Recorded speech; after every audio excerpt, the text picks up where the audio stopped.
Just find the right place in the program, make the appropriate change, and we'll run the whole thing again. Speech is still very complicated. Music is simpler.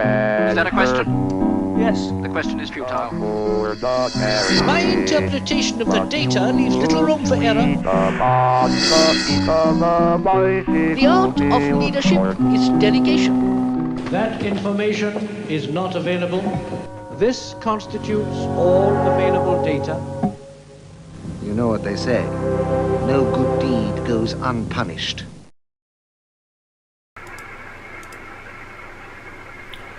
Good evening, how you doing? You're okay? It's finally cooled down enough to do a stream, we hope. Alright then, so gone ahead and done a bit of work. Not streaming, with Gemini. Bouncing, vibe coding, backward and forward, backward and forward and backward and forward. This kind of vibe coding is not something I can do. So it needs an AI. So I could mess around with this and never get this quite right. And when I get something back from it and we try it and it works, or it's got a problem, I can then ask for it to be fixed if I can describe it enough. Let's just check we've got some audio. Get something back from. Yeah, we've got a fan blowing, there's lots of noise. Let's just turn that down a bit. So anyway, so I went ahead, we've got this glow going on. Went ahead with Gemini. We had this before, and then we add in this bit here. So I'm still not sure if this concept is any good, but we're going to give it a try anyway. So we got a hot one for you this time. This is weird. It's a weird one, experimental, very experimental. It's not set in stone. If we don't like it, we can change it. But anyway, I quite like the idea of setting all your filters off one page by dragging. So anyway, without some further ado, let's get on and show you what we've got so far. But what we're going to do tonight is actually we've got this one working by sending values to cat command to the 891. So is this one. So what we're going to do now is get this one working. But this one, there's a little bit more going on this one. There's a width and a notch and a depth of notch. Now I don't even know if these commands can be implemented. Some of them can. Whether that depth of notch is another one. Anyway, we'll give it a go. We'll see where we go with it. Okay, let's crack on, and here we go. So what I'm going to do is just lose the thumbnail slightly, like we always do. Run the actual software front end executable. Right, let's just open up the RF gain. So we've got this weird, I might get rid of the glow, I'm not sure if I like the glow, but let's find a station first. Let's see if we can find some stations. Nice powerful one, or maybe a noisy one. That was one. This is the station scope. This is not set in stone either. We've got working parts, and then what we do is we slowly see what we want to keep and what we want to get rid of and what we want to change. So I've just got to find someone to listen to.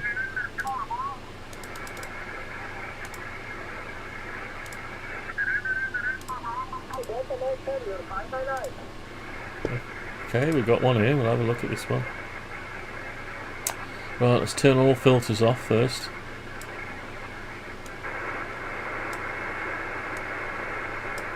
So all filters off. Now this section is not non-operational. these sections are actually sending cat commands out. Now what's happened to my contact? Oh, he's still there. Well, not my contact. So let's see what we can do here. Ready? Give a bit more volume. And I work on my call sign Echo 75 Yankee Zoo. Thank you for information. I will use ICOM MT2 or MT1. Needs to be talking, really. Well, I'll show you the drag in a minute round here. This is amazing in a minute. I told you we got a hot one for you. It's not the weather either. It's the actual function. It's very, very beautiful SDR. Right, so I wish maybe one day I buy this. So anyway, pretend we've got some noise. So at the minute, we move this around. We alter our notch.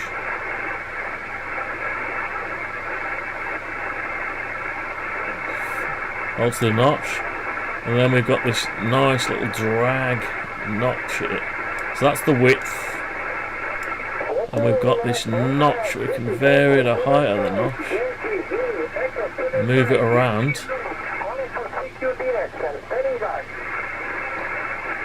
So we've got this weird apparition that you can move around. That's non-operational yet. Let's just quieten that down. Mark, welcome, mate. Welcome, Mark. How's it going? Evening been following along. This has turned out very nice. Top work, my old China. Yeah. Well done. Hey up me duck, how you doing? You alright? Yeah. Yeah, right. It's experimental. Very experimental and open at the minute. It's not locked down in any way. It's floating, so we've got floating stuff going on. And I'm not sure if it's any good. I'm not sure if other people have done it this way. Possibly. But it's experimental. So anyway, I like the idea of this. It's not quite right, but you can. That's your width, and then you can move your notch. Now I wanted the notch to cancel out, so I need to lower this down a bit here. Well, I did all this off the live stream with Gemini, vibe coding with Gemini. And to tell you the truth, I wouldn't be able to do this. My mathematics is not that great to do it, so I'm not quite sure if I like. I almost want an handle both sides here to do that. But this thing, obviously, you've got the location across the width, and you've got the depth. Now I'm not sure if there's a parameter for the depth of the notch. I think there might be, and it's more of a V. It probably needs to be a U shape really,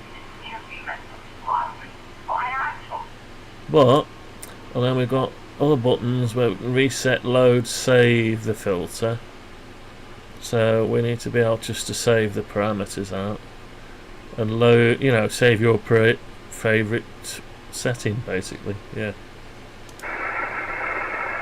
So digital noise reduction. See, that sort of muffles it.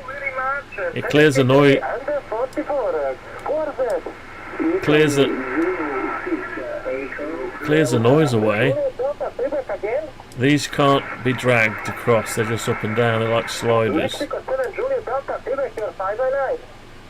So now the width. When I said I wanted to alter it, I might want to alter the width here, but anyway, we'll keep it where it is.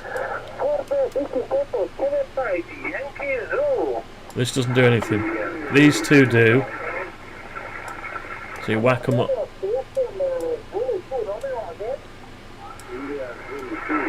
These two are operational, sending out cat commands. So your digital noise reduction you got from off, below the line is off, and then up to 15. And you got your noise blanket, it can be off, or to up to 10. And then this one, I've got to check all this to see. There's no cat command associated with this yet, but that's what we're going to do tonight. So if somebody's tuning up right next to you, you could potentially move it over here or notch it out. So that's what we've got to do today.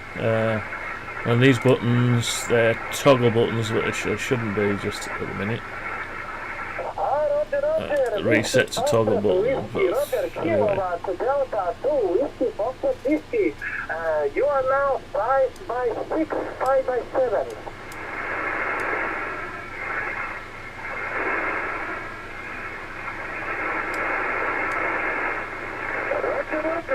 That starts breaking it up, that one. Your country maybe is better right now. Can you repeat my report right now? Acid Cows, how you doing? Welcome, mate. It's just got cold enough in my streaming room to be able to, well, I say cold, not cold, but not like an oven. What's the opposite of, well, less like an oven? It's a problem. I want to get on with this, but then the room is uninhabitable, so yeah, unfortunately. But so it's only while the sun is dropping away. Yeah, noise blanking like clipping. Yeah, the noise blanking's not brilliant. It's I'm surprised it does anything at all. It's just like clipping when you go to the extreme. Yeah, it does. Welcome, Acid Cows. How you doing? You okay? Those filters look amazing. Yeah, yeah. Hopefully, well, I want to do it all off one screen. You see. I want to be able to manipulate the little thumbs, the handles, and I've got this is a bit too high and it needs to be scaled down here, so I need to alter the scale, but I don't know. I'm not going to mess around too much with the UI anymore at the minute, this bit, because I want to see if it'll work first. And there's no point perfecting something if it's not going to work. Send the appropriate cat command. So it's a combination of two. I mean, you've got your variables, you've got your width setting, so you can go all the way down. Actually, this will go beyond what the actual radio will take, so we've got to put some constraints in. So I can go lower than the radio will be able to take. The noise blanking works really well for very obvious and repeating noise. If you are mobile, it works wonders for pulling out the spark noise from the... yeah. That's what traditional noise blank is for, isn't it? Electrical noises. The noise blanking isn't really made for the noise floor. That's the digital noise reduction. DNR does, yeah. Yeah. So basically, you have the choice to alter them. I suppose the default would be, the width will be whatever your standard width is. So in a minute there's no constraints on it, so what we've got to do is make it so when you go this way it stops when the last available parameter value. We'll have to check the cat control for those values. I think you can go to 3200 down to something, and if you're doing CW you can go even less. So whatever mode you're in, it will have to obviously constrain this. Now this notch, you can drag it around, and obviously you can only drag it so far, I think. And there's also a shift in here as well.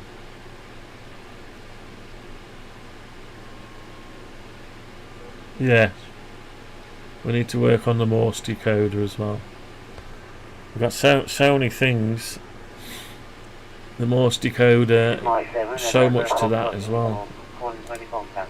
This decoder, it's got values that are hidden. It automatically calculates the gap, so we need to put those values available. Actually, so it'd be nice to be able to drag those values around as well, and to know what the values it's looking at. So if it's trying to decode at a slower rate, and you can obviously hear it's a higher rate, you could drag the rate up a bit, help it out a bit, you know, but it is automatic. I really do like the visual of this filter, it's much better than menu settings. Yeah, I don't know whether other people's software has got similar things. I guess they would have, because it's a copy. It's a copy of what comes up on the screen. If you go, if I go up on here and go on to width, so if I go on to width, I got a trapezoid, a center line and a cursor, and then I can alter the, I can go down to 1800 Hertz and then up to 3200 Hertz, and I think 28 is the default, I'm pretty sure. But then when, I'll come out of that, you can't see this, I'll come out of that and I'll choose CW. I'll go on to C. Oh, hang on. Hang on.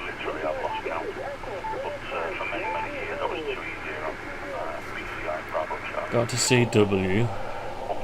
Then I'll alter the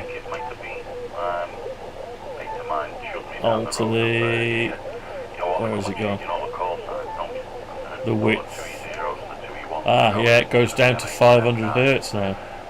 Oh, no, it starts at 500 Hertz and goes right down to 50 Hertz. So that gives us what the width does.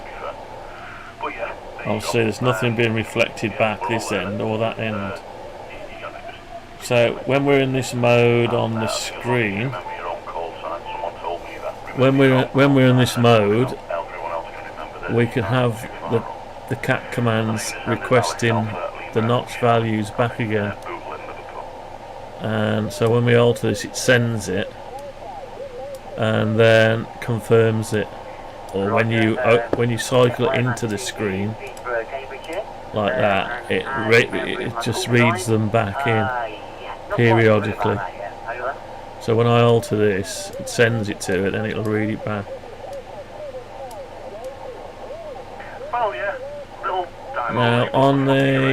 Now that bends the top, but on the real rig it keeps the angles the same. So really that should drag across with it. Yeah. So when I drag that, it should drag the whole side over. We can change that, but like I said, I don't want to mess around too much today. I just want to get these values changing it so we can actively use the filters. You know, actively use them, because I can use them, I can use that.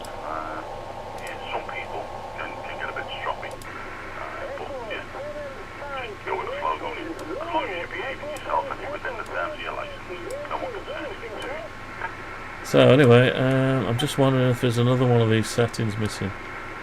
There is one on here, DNF, auto DNF, so I don't know what the auto, never used the auto DNF.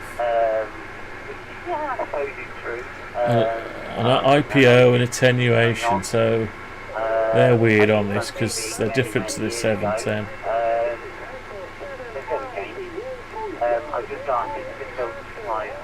Right, let's just mute that. Anyway, let's crack on with getting these to do something. So we've got width we can mess with. Well, I need to create some structs or enums to go with the width sizes. And and use the minimum. It's a shame you can't go beyond the program parameters, but if you send it a value that it's not able to take, it'll just question what it'll bottom out.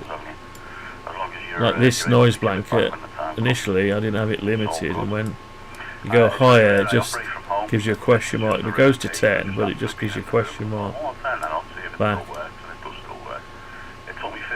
And I've tried to make these graphic equalizer grids to match the amount of steps plus a little few either side, so you don't, you don't drag it out.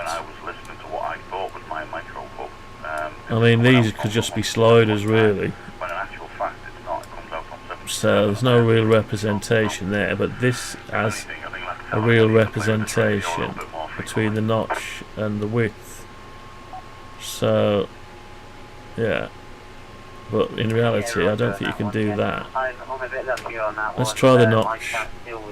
You can't see what I'm doing here. Right, so if we're going to notch, right, I'm just going to go notch. Right, so you notch. I'm moving a V around on a trapezoid, and it'll go right over. How far will it go? Actually goes to 10 hertz to the left. In the middle is say 1600 hertz. And you can go all the way over to 3200 hertz. Well, that is in that's in SSB. So if I change the mode to CW and go back into notch,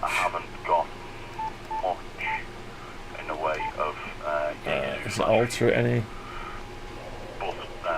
No, I don't think it. I think it's the same. Yeah. Unless I've got to come out of the radio first. So I'm in CW. If I go back into notch,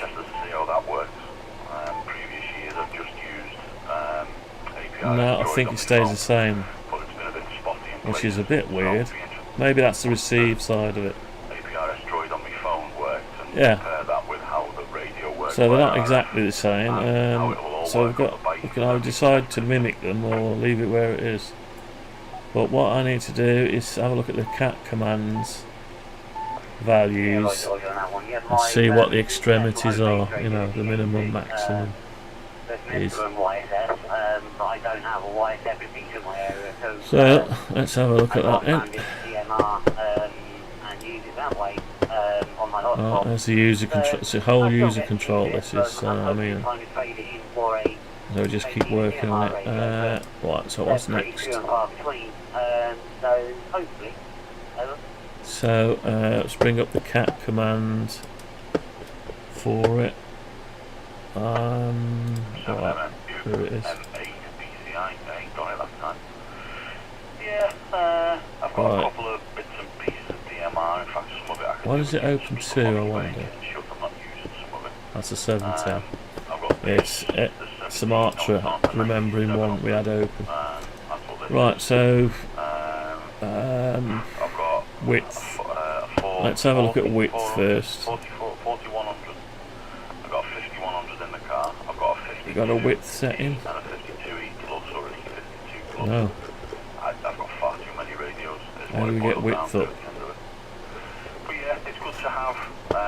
Let's go back to the main chart.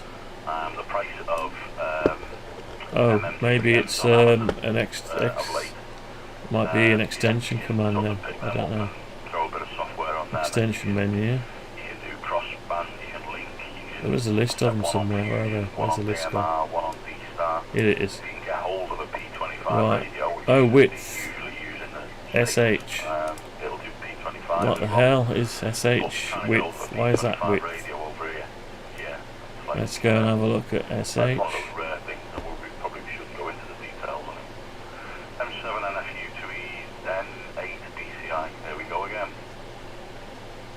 Width. So we've got fixed. Parameter 1 is just a 0. Parameter 2 is on off, and we've got parameter C 3. So they're doing a bit more with the command here. See the table below. Right, table below. I'm thinking about playing with it, but I'm not sure what it actually does. Over. Here it is. So narrow, different values. Oh, this is exactly what we're after, I think. CW wide, SSB wide. Okay. This is parameter 3. So you can go from 0 to 21 on the parameter. SSB narrow, and then wide starts from there up. So you can go narrow it in SSB, narrow it in CW, CW wide. Oh, default is okay. Default it to a value. That's good. So 0 is just a so you can select the default value if you want to go back to default. And Richie PSK narrow. Okay, so we need to map them into enums or something. Yeah. So we don't actually program the hertz, we program the number. Yeah, depending on what mode we're in, we get different values. Fair enough. Okay, that's quite complicated. So I need to create some enums.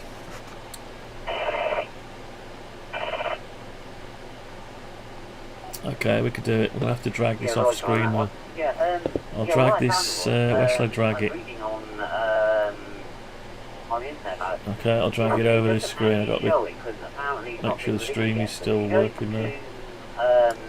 So I'm just moving it off the screen. So let's create some enums to go with it then. So back over to cat control. Let's get onto the enums. Here we go. Right.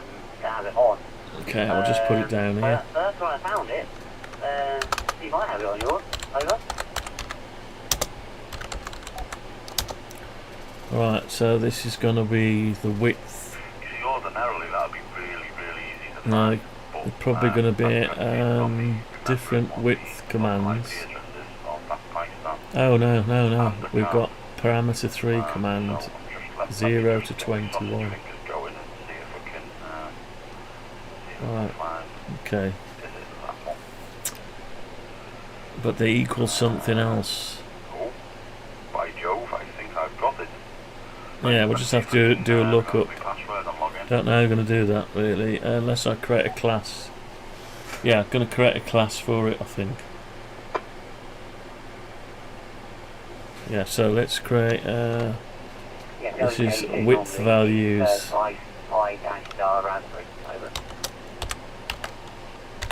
Width, let's just say width. Width values, right, okay. So the first one's going to be 0 default.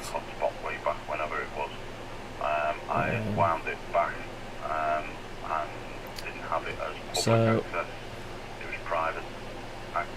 let's just see what the WDH, okay. WDH underscore 00 is the default. That'll do. Oh, it's got to be all one thing. The default is equal to 0. Oh, not only 0, it's 0, 0. 2-digit 0. Well, if nothing else, it's secure. It's not even Zengensa. Oh, what did the algorithm get me into this time? MNDBM host? Yes. I'll show you. I will show you. Before I carry on, I'll just welcome you and I'll give you a quick show. Welcome to the stream. So anyway, we're working on. Let me just minimise that a second. We've got a software front end to a Yaesu FT-891. To play on words, call it an S. S for software front end. So it's connected to a ham radio. I don't know whether you're into ham radio. It's connected into a ham radio, HF, high frequency radio. And we're making a software front end. We can talk to the radio via a printer serial USB lead or a cat control serial data. And today we're just creating some filters, adjustable filters by dragging stuff around.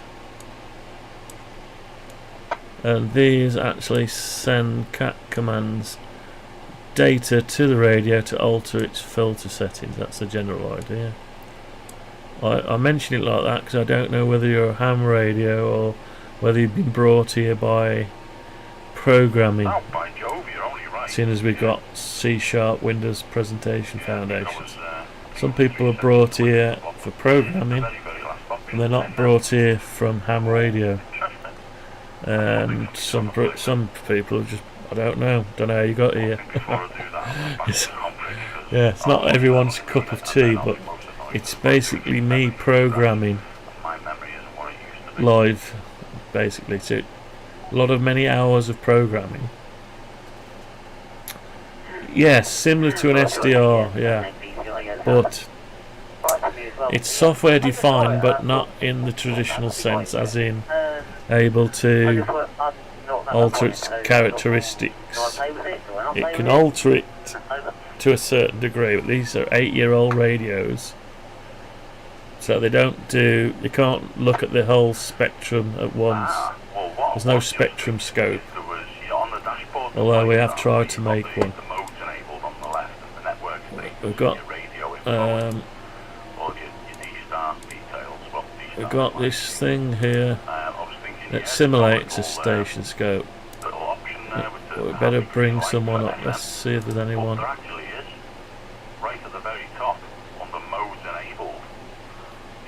It's not bringing anyone up, is it? Oh, my bad. We're in the wrong mode. Yeah, so let's just do a scan again.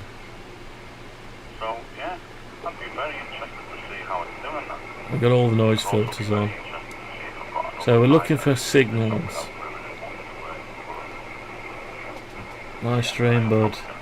Stuart7999, welcome. I'll be most annoyed. I sit there sometimes and I'm messing around with stuff and I'll make a mess of something and I'll ruin it and it'll take me 4 hours to put it back the way it was. Yeah, experimental stream, this one. All experimental. Welcome to the stream. Oh, I've welcomed that one. Sorry, I've welcomed that one. Should have welcomed Stuart. Stuart7999. Welcome to the stream.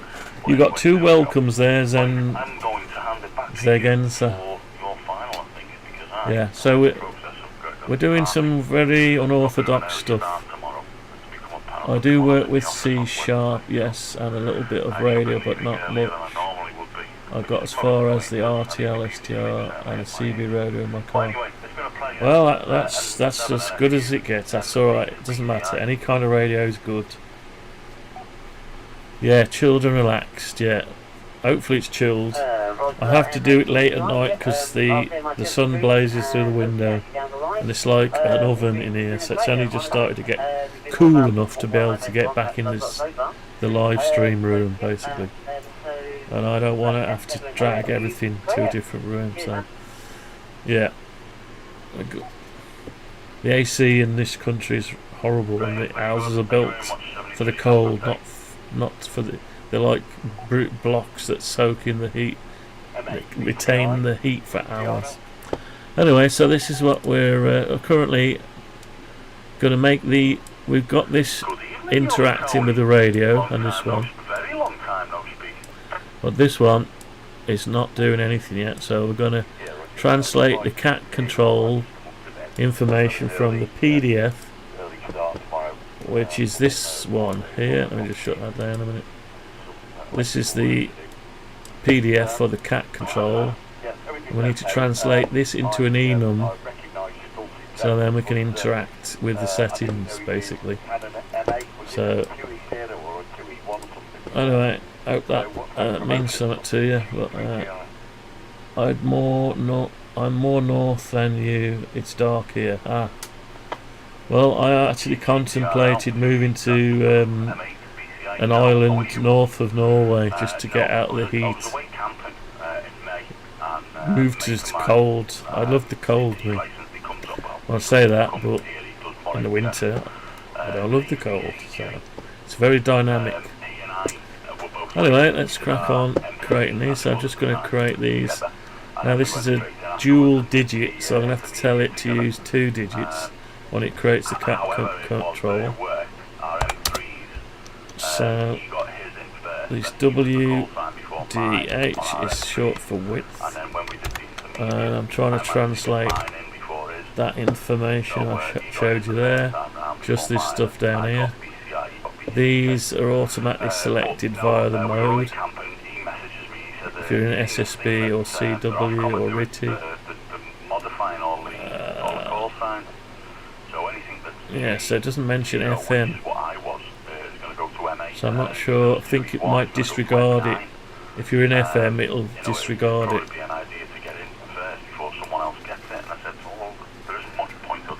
Yeah, right, okay. Anyway, let's crack on with it. So that's that one. So that equals 1. Right, let's do some copy and pasting.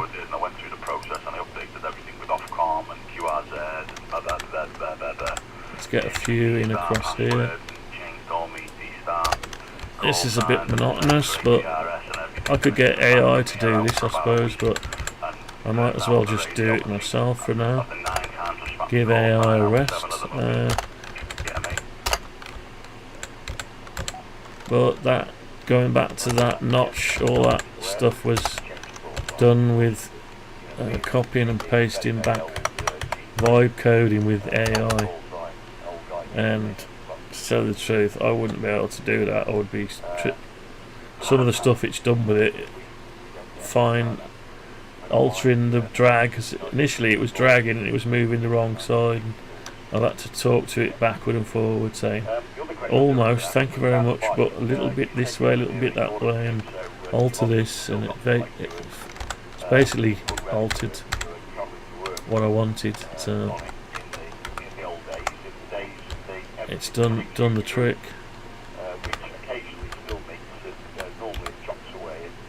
Right, so let's just alter this. What we want. Sorry, one more up there.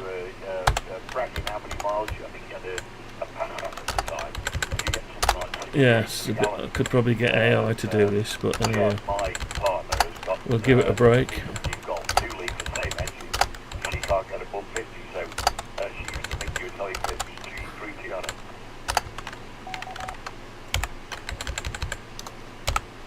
Yeah. Right, let's get this into a. If I can get this into a pattern, I just copy this bit. Yeah, it did get really good mileage. I've still got that. I've still got the same car. It doesn't get quite the same mileage now. I pressed the wrong button. But what I have noticed, you've got to get very specific tyres with a low rolling resistance. Oh dear, pressing the wrong button today. I need a new keyboard, I think. Got on it at the moment are the last of the low rolling resistance tyres on the back, but the closest I could get to it was some Bridgestones on the front, and it's nothing. You can't get anywhere near the same. It very much is what's in the tyres. And yeah, I can't get a hold of that model of tyre anymore. They're not making it. There'll be some equivalent, but I haven't really spent that much time researching into it. Since COVID and all that malarkey. mileage on the car Malarkey. has tailed off. All that malarkey. Driving the car, you know, mileage now per year on the car. So listening to HF. Compared to what it Oh, was. we're on a channel. So I was listening. I thought I was on the call frequency. We're not. Get So ourselves down. There's a specific amount. let's go on to the call frequency. I don't know why that ended up moving over there. Unfortunately, let's get rid of that conversation. Sorry. Right, so we've got to go all the way to 21. So let's do a few more. I'm trying to line them up to make them look a bit better. I suppose if I go like that.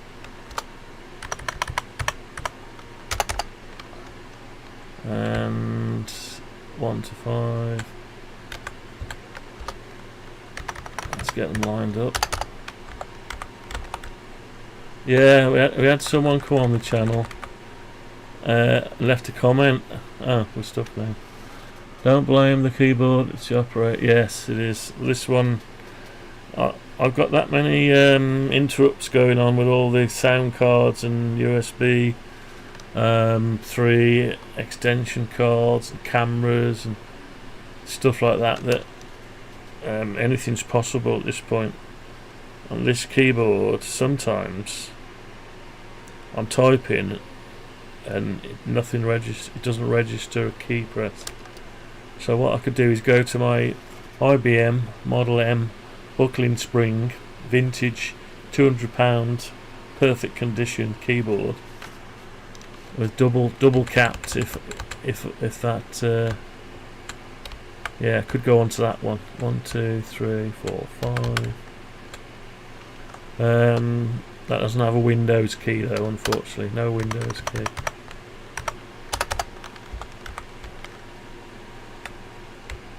Alright, let's get these in there so we can crack on with some real coding. I say coding, it's more like script language really. I don't know why they call C# and that coding. It's more like scripting. Real code is like machine code, isn't it? Well, people don't do machine code anymore. I used to do some Z80.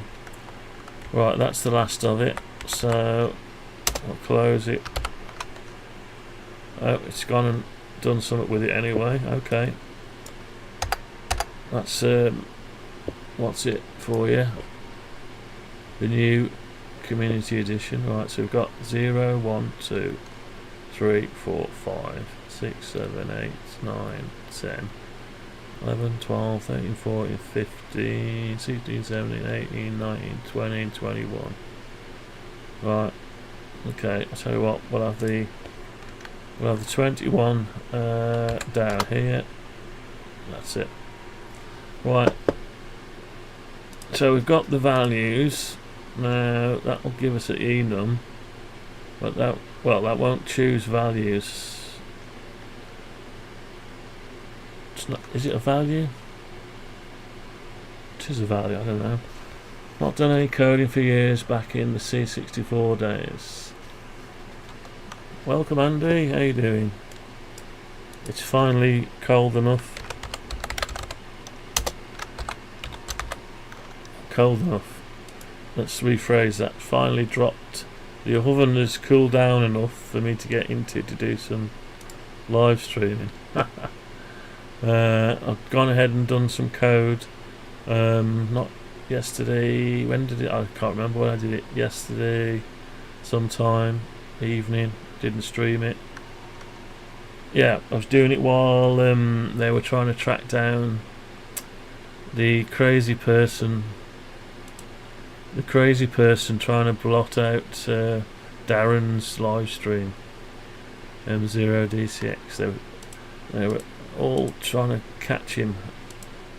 The guy was having too much fun.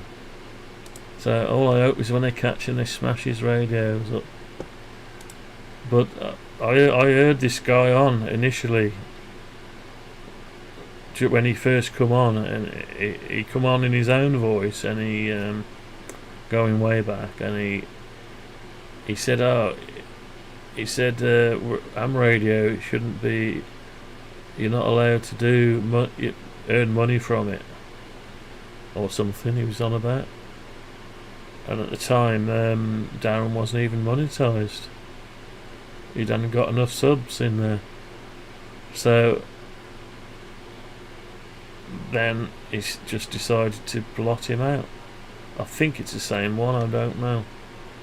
Unless someone else has joined on doing it, but it's crazy really. Anything that betters the hobby, you should leave it alone. I don't think, I think it's one of them really. But they're trying to track him down with the SDR links into Station Master. So right, so we've got our width values. Let's have a look at the cat command again. So how else are we going to do this now? So we put the P3 parameter in, and it'll automatically, by giving it one parameter, sending it any one of these 0 to 21, it's going to automatically select the appropriate thing. But we have got to alter two-way. We've got to alter the shape of our waveform to reflect the values. So, and it reads them back, because we don't want to snowflake stuff. Yeah, I don't know what that is, but yeah, there's some. Now the problem I have with it is that more than likely is a licensed amateur. That's the problem. I know it sounds crazy, but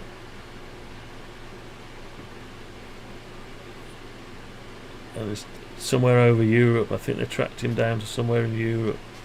Don't know. It's very difficult to work out where they are, because it's not like line of sight VHF, UHF. You get your antennas up and you can see the range straight away. The HF, I've had people in Shrewsbury, we're in near Ironbridge, but from Shrewsbury they're coming through on a 5 or 6. But other times I can hear them on a live stream, but I can't hear them. So their signal is just blotted out. So you can't rely on it, so you don't know where they are. Unless you're sort of within, I don't know, a mile or so, a few miles. It's a weird stuff. HF is very strange. Right, so I've got to somehow be able to know what these are. Or do I? Yes, because if I'm in CW I need to alter the width based on this instead of that. Yeah, so I do need somehow to the array. It needs to be, yeah, I said I was going to make a class, didn't I? Okay. Even the step IR wouldn't be able to track them. Yeah, it's funny stuff. HF's very strange. Very strange stuff. Well, I've not managed to get in touch with that. I think I might have spoke to him once, Darren, from here. Normally, my antenna cannot get over there. Since I've took down Hustler 5 BTV and put up an HF 360 fiberglass, I can't get him. Yeah. I had such a trouble with me Hustler, trying to keep looking around because it's in the room here with me, trying to up and down with it, tuning it. Look, what they didn't tell me is it's only half a aerial. That's what they don't tell you. You buy the aerial and you think you've got an antenna, but the other half is all the counterpoise wires. So without all them, you're never going to get your spar down. So I'm going to put it back up one day. It's just such an elaborate thing. I was there, I had it hinged, and I was lifting it up, altering it, putting it down, up and down, and I could hardly lift the blooming thing with its full extent out. with the 80-metre section on it and everything, and I could hardly lift it, so it wanted some kind of winch mechanism, and I give up on it really. I just thought, forget it. I just bought a fiberglass one.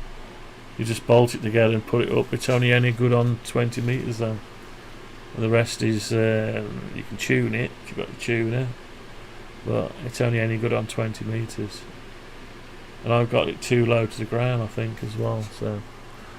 So anyway, I've got to represent this parameter 3 command. So width parameter 3, I make a new class. I'll have to program in. I need some values. I need to know what the string representation is, but then convert that to a width. Although it might be directly proportional to the width. It's quite a complicated thing to do. So do I do it? Yeah, because I've got to be able to do it somehow. Why do I always bite off big things? Difficult things to do. I always do that, don't I? Nothing's plain sailing. Anyway, so we've got some values. We'll start with them for now. Right, let's just sort out the actual cat command then. Let's get a new cat command for it. Right, let's see what matches it. So I've got to look at the actual width command there, sh. So the first two, right, so first parameter is standard, not used. The second one's an on-off. And I've got parameter 3, so which is so the first, there's 2 digits, but when you read it's sorry, P2 single digit, P3 is a double digit. Right, okay, so best if I copy which one can I copy with a single digit? Let's have a look, single digit. So that's close to it. Apart from the that's close. Noise reduction. So single digit. Right, let's use that as a basis. Right, let's use that as a basis. So this is going to be width.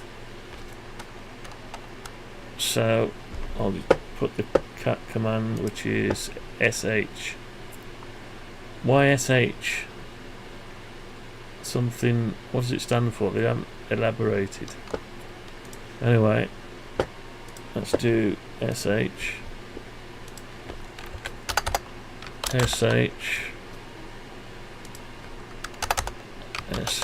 This is very boring stuff, really, but I'll create a dictionary of these commands. sh. I haven't done them all in one go. I'll just do them as we go. Right. Okay. Oh, we've got an sh. Right. Why have I got an sh? I've already got an sh. How can I have an sh? I don't remember doing an sh, a width command.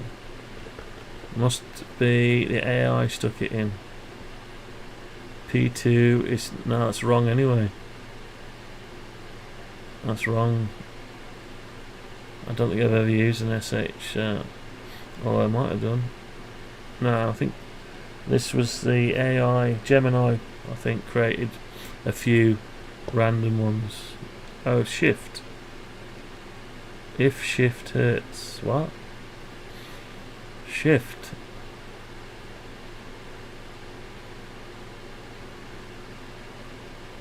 I haven't used that. So there's already one there. So do we modify that one? It's got me thinking now.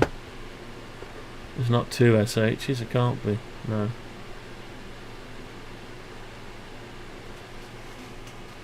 Uh, 30 years ago, Dave, you would have lifted it. Yes, you're right. I used to carry fridge freezers in like that, just carry them in. Now, if I do that, I'll do me back in. Yeah. Yeah, it's not as good as, yeah, you're right.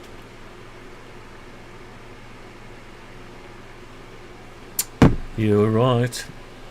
The mind is still there, but yeah. I do have to lift heavy stuff up though. Climb up and down ladders all day long. Sometimes, not every day. I hurt my arm actually picking a big motor up, a big 3-phase, and it fits onto a 30mm shaft. I had to hold it up, push it on, and all the weight's in one hand. So anyway, it's one of them. So you got P1, P2, but P3. So SH, have I misread it? Ah, I know what it's done. It's probably got a cat command from somewhere else. So I'm going to temporarily get rid of that by doing that. I'm going to go down to the one I've just put in. I'm going to get rid of that a minute and just get rid of that. Can I get... hang on. No. Just going to get rid of that and that. I'll just see if I can build it. Make sure nothing was already using it. Don't think it was. Does not exist in the current context. Ah! Right, hang on then. So I need to get rid of that as well. I don't think it was being used. No, wasn't being used, so we'll get rid of that one out of there. And GT wasn't being used as well, but we'll sort that out in a bit. Alright, let's go back up to this one. It wasn't the right command anyway, so I don't know where it got that from. So we're going to have to modify this. So we're expecting, where's the cat command? Expecting standard 0 fixed one for parameter 3, well, parameter 1, single digit, 2 is a single digit, and 3 is a double digit. So we've just got to add, so expect P1 and expect P2, sorry, P3, so it needs parameter 3 as well, and that's going to be a double digit, and we need to do the same here, because it's a read and a write thing. So P3 and a double digit. Okay, and we need to pass all those three as well.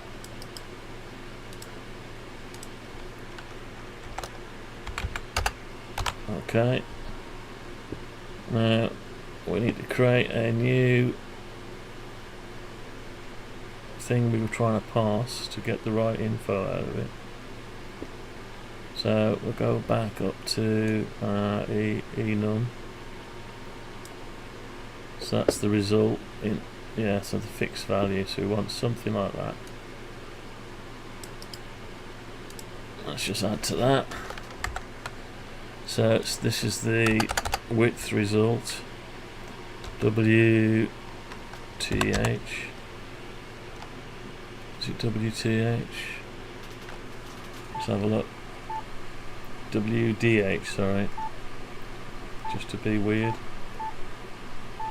WDH results, right, so we want fixed, so we keep that the same. We want another one that's it's actually switched and on off.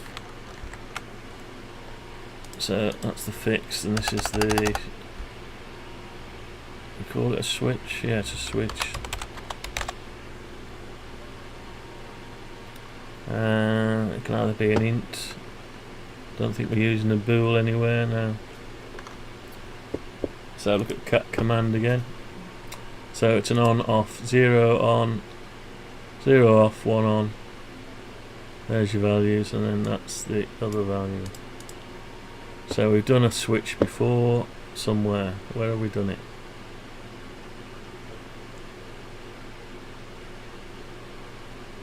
Can't remember where we did it. Oh, we created just a simple thing with it on. So, it's going to be more complicated, this one. Always something, these cat commands. Right, so I've created the switch as an enum. I wonder if I could create another enum for that. Yeah, you could do. Base, let's just create another one there. Right, I'm going to call, this one's going to just be the same really. So it's the WDH DH. I always forget that. Width, that's no way to spell width. It's not telling me there. Hang on. I've got to look on the radio again. WDH, yeah. Some weird goings on with these. This information. WDH mode. So we'll go SH off, SH on. Alright, so I'll use that down here. Right, so this is going to be a WDH mode. So that's the switch. Okay, then we got our values, and that's just a fixed. Yes, so that ought to do that. Okay, D and R values. So we've already got them up there. Oh no, we're not using the right one. We need width values.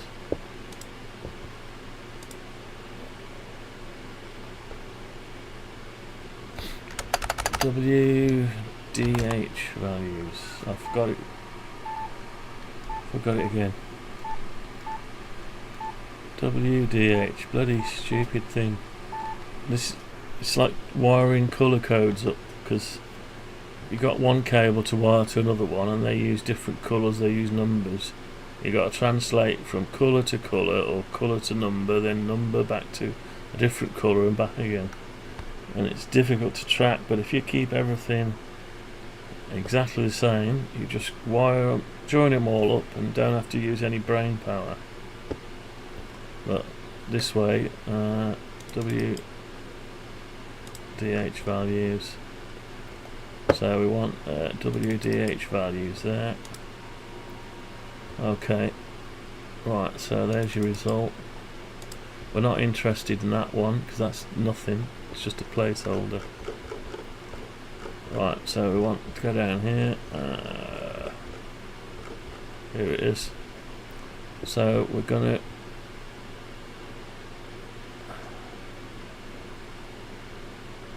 shit, how do I do this now? Right, this needs to be something like this one. Dictionary, yeah, this is it. So we need to temporarily put, yeah, we're going to use the int.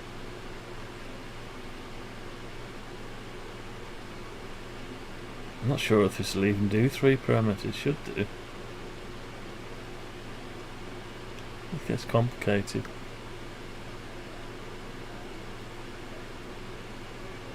Yeah, how's it going to do 3? I thought it could do 3. I'm not sure now. Well, I got any more that do 3? Let's have a look. Probably haven't. Maybe it won't do 3.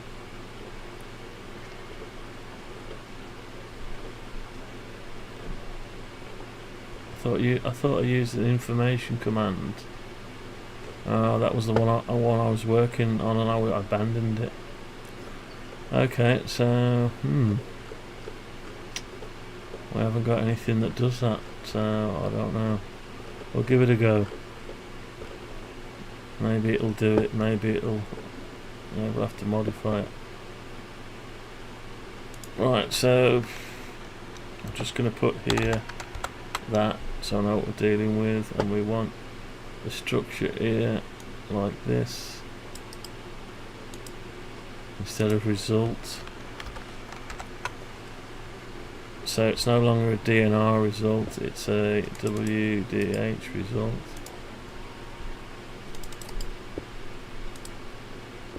And we've got our fixed, which is the same. Contains key. Now this is not values anymore. I can't remember what it is. Peak. WDH mode.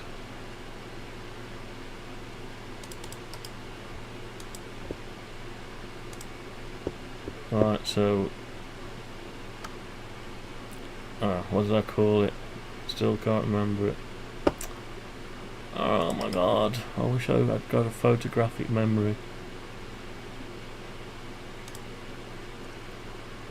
Switch. Fixed, switch and values. Fixed. Actually we need to probably switch equals int parse. Now is it an int? It's probably not, it's probably more like this one. So maybe we need that one. Hang on. WH mode.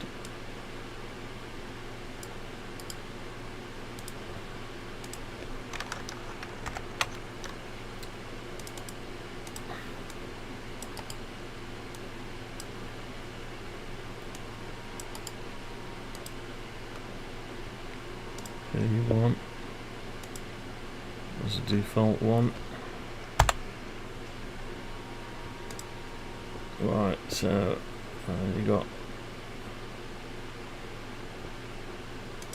is it values? Must be. Yeah, values. WHD values. Right, so WHD values, no, WDH values. Well, I got it round the wrong way. Maybe I got it round the wrong way. I'm a WDH. Yeah, that's right. Yeah, that menu system's infuriating on that radio. Right, so P3. I don't even know if this will work, but we'll try it. Okay, so we've got that and that. So we've got the mode, okay. There's your result. So once you get to result, then we've got to put it into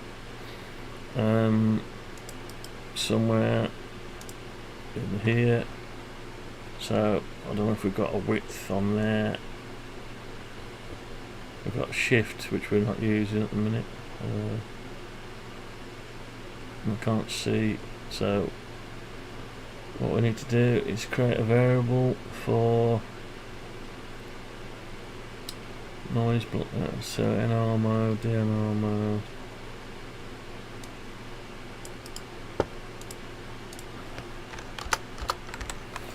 So WHD DH. Looks like so much hard. Yeah, it's hard work, mate. Yeah, unfortunately it takes hours. I've done 60 episodes of about 3 hours each. Some are 6 hours, some are 4 hours. So I don't even know how much work we've done on it. You can get YouTube to add it all up. If you go into the create it and ask it question, it will add them all up. Let's go, I don't know, say if we say 3 hours times 60,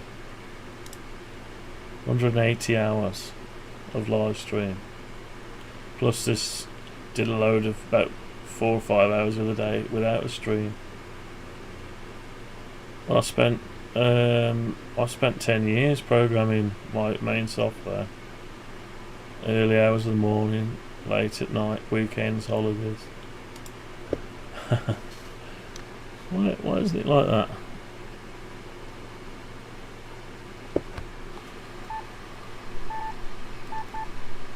WDH. That's why. So yeah, I can't remember it. So I'm going to change that because it's driving me mental. I'm just going to call it width values because otherwise we'll be here forever. Noise reduction level.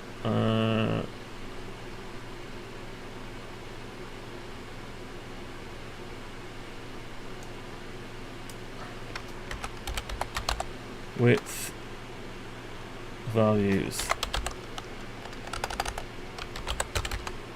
Oh, I can't spell today. Width value, there we go. And it doesn't like that because it doesn't know anything about it. So we're going to have to find that. I'll change this to width values just to... What is the end goal? Right, the end goal is... I'll show you. On the radio, we've got this drag ability. So the width here is altering this. It's doing a percentage, but it won't be a percentage. It'll be one of those enum values. And then we've also got a notch. So we've got a notch and a percent of depth. I don't know if we can do anything with the depth yet, but when we move this around it sends a cat command. Every time there's a change it sends out a cat command directly, and it'll alter the radio. It's basically a knot. The notch is if you've got some adjacent noise interference, you can take yourself away from it, or you can notch out the noise, keep your signal but get it to ignore the noise a bit, and in varying strengths of notch. And you can alter your width. So this, we've got to modify this so it stays parallel like that, like a trapezoid thing, and you drag it over and it alters both ends. That's what that's all about. So we've got width, notch and depth. Don't know how we're going to do all that yet, but we've got all that to sort out. Yeah, so I suppose we could involve AI and see how it does it, but I think we'll just keep on with it. So I'm just going to change this because I keep getting it confused. I might as well do width mode. It doesn't know what width mode is, so we're going to have to find width mode. There we go.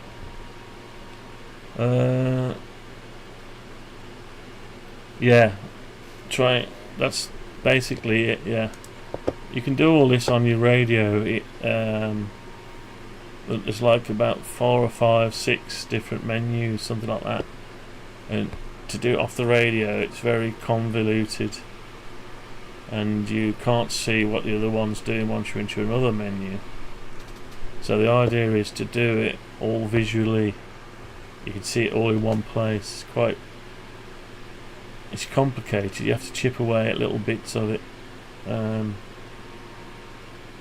until you've got them all finished. That's just one part of it. So the whole subject is very difficult. But you could involve AI then, which I have done, but knows a lot about lots of different cat commands for different radios, it does get a bit confused between the two, and it might start advising you can do something which doesn't actually exist on your version. So yeah, that's the trouble. So anyway, using this now, so should make it easier. Yeah, so it's a lot of work, and basically what I'm trying to do is get this into a state. Get this into a state where it's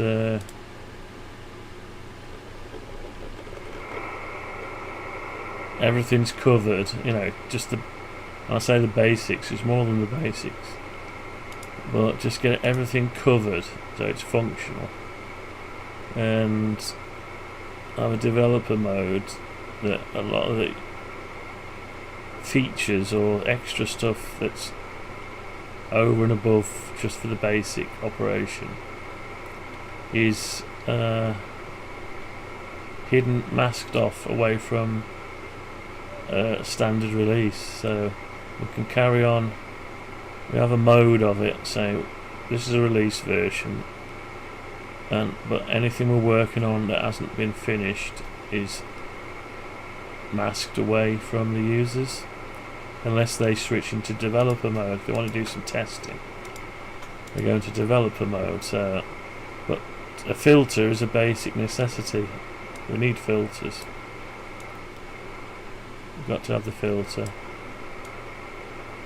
This is going to be changed. I'll change this, but not today. I just want to get this. What I'm trying to do is get it, every time I work on it, make it more usable, even though it's not quite finished. Just so if I can get the width doing, and that maybe the notch, probably this one, it's just going to be the width operational, because you see how complicated it is, and I only want to do, it's already 25 to 11. I can probably go for another hour, and then I've got to go to bed. I've got to get up early and do my day job to keep the lights on around here. I don't get monetized in any way on YouTube, even though if anyone should, it should be me, the amount of hours I put in, really. But anyway, that's not the way the channel works. I basically stream everything I do. Some people are interested in the subject matter, some people aren't, and I'm interested in this particular one at the minute because I want to take it on holiday and use it off my laptop, you know, plugged into my radio on a hot day, evening, a cold evening or a cool one, chilling, trying to make some contacts. So I can do it all on the radio, and probably half this stuff I won't use anyway. So anyway, I've lost track of it now. I'm starting to get tired. Where am I now? Hang on. So just the width today. I want to get this cat command working. That's not even the right one. This one. Get this cat command working, and see, it's already saying there's a problem. So we've got this extra construct it doesn't like. So we're going to have to make a new cat command that will take the extra. Yeah, we'll have to modify our own cat command. Let's get the structure ready anyway. So it doesn't like the extra.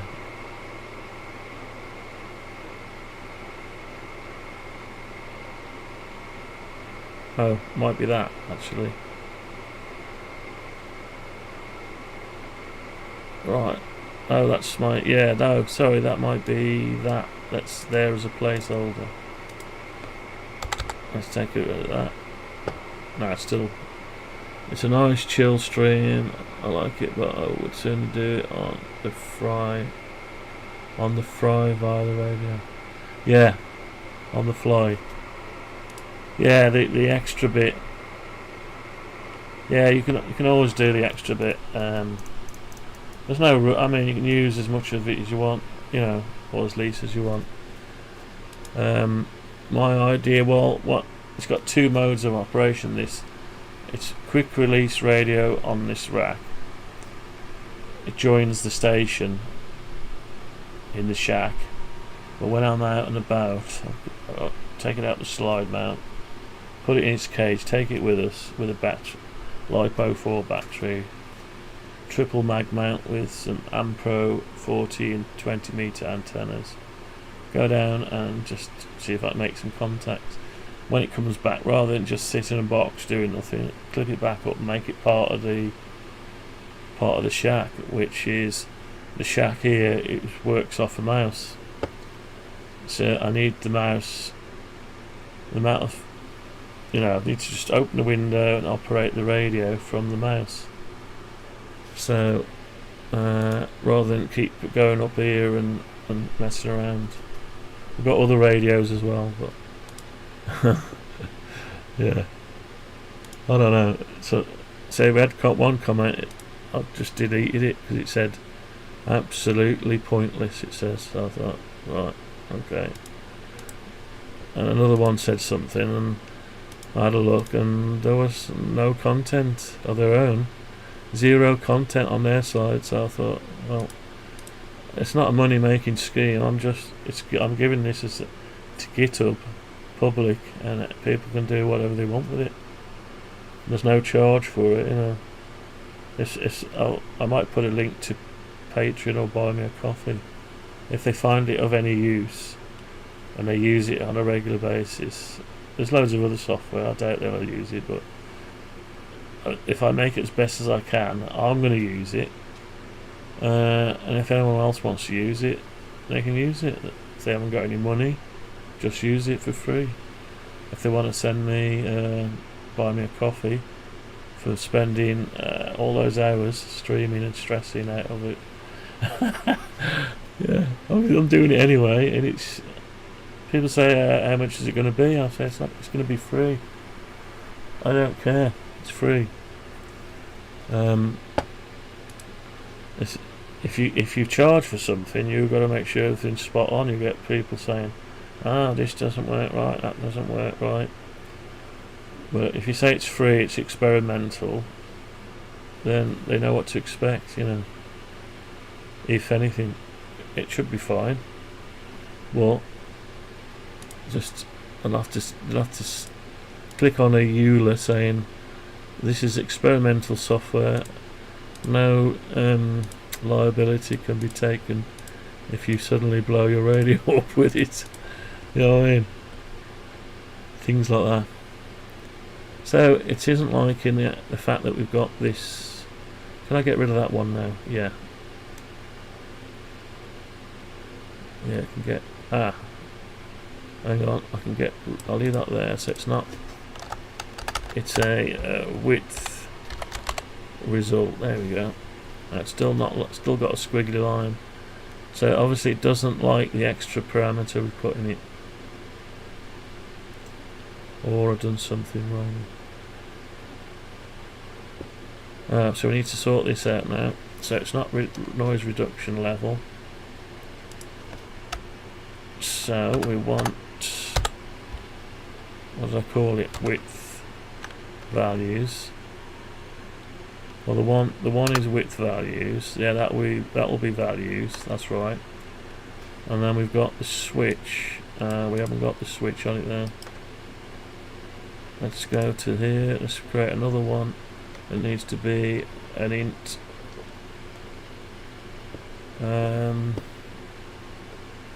Radio scan mode. Needs to be a switch. Oh, we've got a switch somewhere. Oh, there it is. NB mode. Yeah.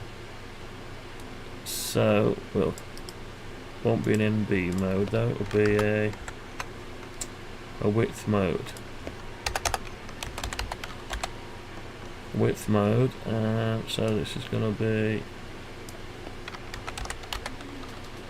width mode. Now we've got two the same. We don't want two the same. Width mode, width value. So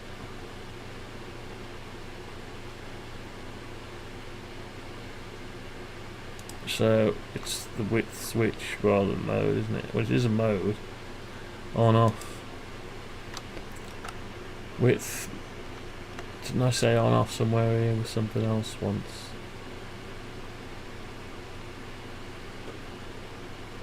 Yeah, it's much of a craziness, honestly, it is. And fries your brain, and I've been out all day working with jobs that need to use the brain, so I don't know how I keep going all day long. And at night as well. I don't know how to do it. Width mode, so we need another word on this. I'll call it width switch mode. And then we've got which values value. That's more of a brain twister in itself. Oh, which values value. Oh. Sorry. It's a width. Oh, that's width modes, isn't it? Yeah. Width modes. Switch mode. Yeah, that'll do. So let's go back down to there. You spend more time trying to work out what you're going to call stuff. Width mode. Oh. Yeah, modes. That's it. They should be called modes, but we'll leave them like that. Values. And we've got width modes. That's it. So, yeah, it's got to construct what it is you're trying to do. Okay, so it's width mode, so we've already got that sorted out. Let's go down to the cat command. It's already, how long have we been going? An hour and a half. Oh, that's not too bad. Started late tonight because of the heat. It's getting warm in here again. Right. So, where are we? So we want width value, and we need width mode equals results dot switch, I think it was, wasn't it? Yes, switch.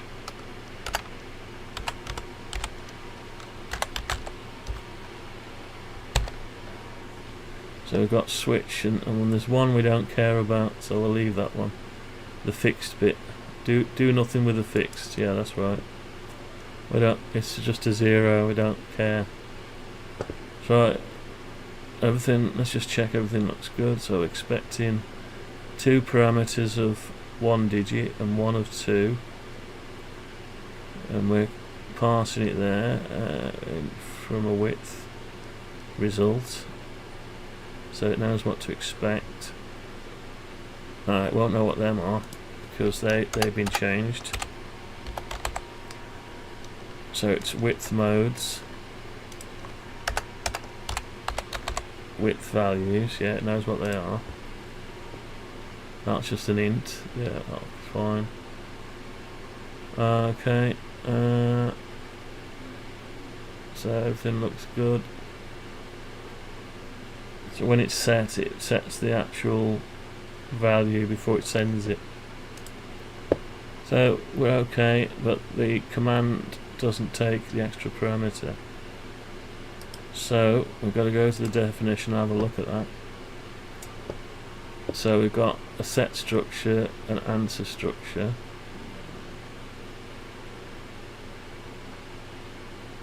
A function. Right, so set structure and answer structure. I don't think we have now. I think we're just using them for anyway, we must have.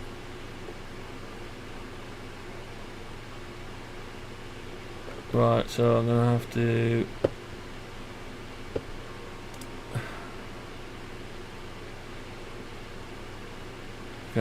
give it to AI to set me another one. and it's got to also be compatible with the old ones, unless I overload it. If I overload it with a new one, yeah, should be able to do. You got your string builder. Right, so now this has grown out of all proportion, so I don't know where to go with it. String builder, cat parameter in structure parameters. Right, so it's substring a cat parameter. So structure of parameters, where's that? Go to the definition. It's a list of cat parameters. Okay, so the list can grow. And the cat parameter is that one there, name and length. Right, fair enough. And what it's expecting, cat structure, expect name and length. Right, okay. Opcode, so dictionary, parse starts with like cat command for each cat command, so okay, it's doing all that. So you've got cat structure, set structure and answer structure. Right, okay, so why doesn't it like my, why is it not liking my cat command then?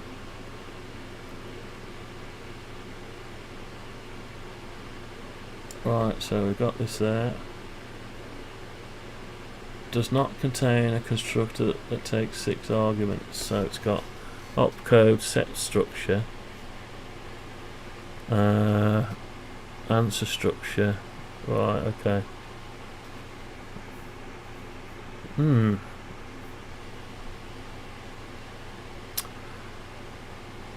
Parser, action, update. Does not. Right, I don't know. I'm going to paste this in to Gemini. Maybe it remembers me working on it, I don't know. Let me just see. I'm just going to paste it as it is and see what it reckons to it. Looks like you have a C# definition for a cat. SH IF filter width. Okay.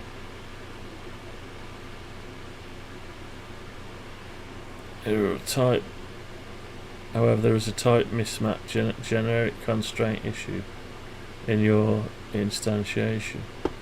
You have declared command with a generic, but your parser delegate and action delegate are working with a custom struct class called width results. Okay. Right, hang on then. Let's have a look. So we've got ints going in there, and then this, so get to this one. There it is. So we need to pass in that result. Okay, we can do that. Let's try that, see if it will take it.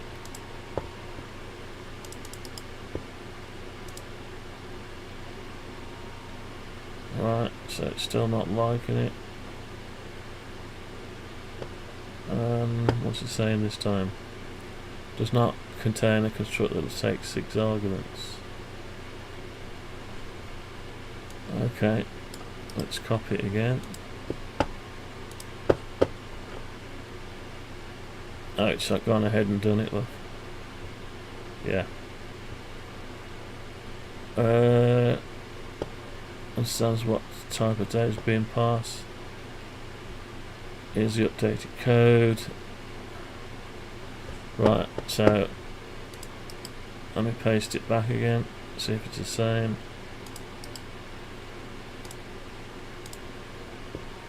See if, looks like you've updated. Right, now you make this.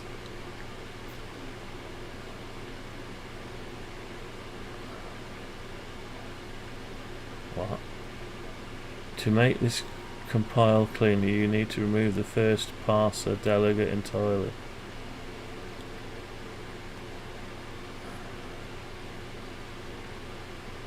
Right, what's it all about? Oh, yeah, I forgot to take that out, that's right. Yeah, need to take both of them out. That's right. And it works now, look. Yeah, I forgot to take that out. Okay, so maybe it'll just work then.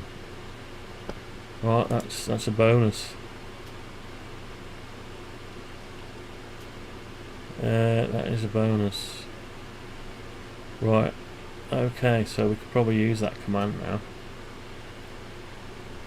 Right, that's even better then, so I haven't got to mess around with anything. Right, okay. So, where did I get to? Ooh, I've got to shake off the yawn. Shake off the yawn.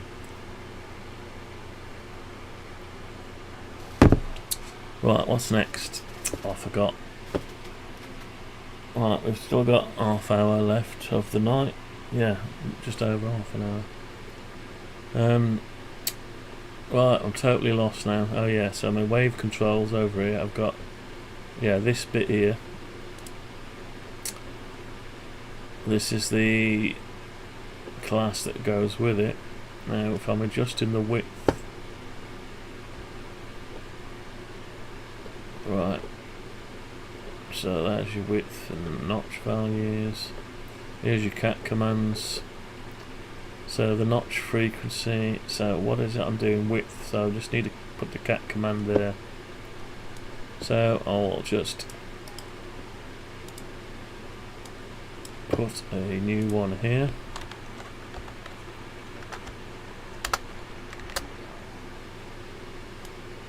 Alright, let's get rid of that one.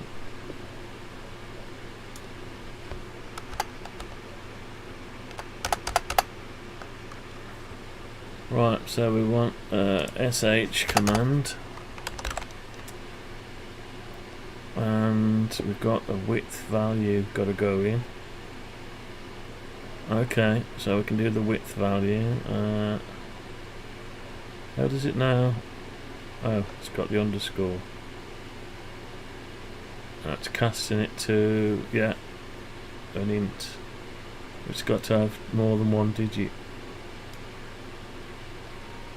So somewhere I've already done that down here, I think. Noise reduction. DNR value, no. Right, so we've got to switch it on if it's over a certain value, so we need a similar thing here. Right.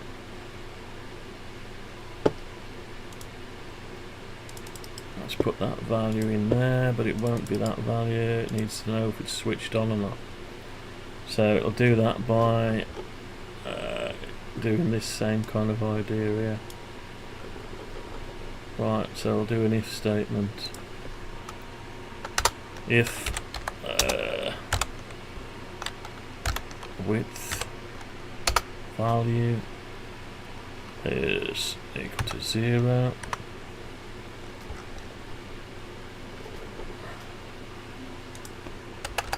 if it's 0, we want to do this one, else we want to do that one.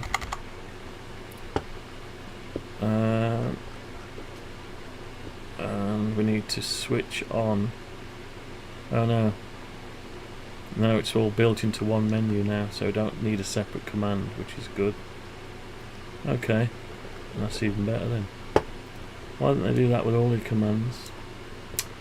So what we want is we need the switch value now. Oh no, we're going to automatically do that from the value. So if it's 0, it's off. So you set the width. Can you set the width? Sets the default, but is it even on? Let's have a look. Oh yeah, see, set. So it's parameter 2 is the one we want. We don't get a parameter 2 though.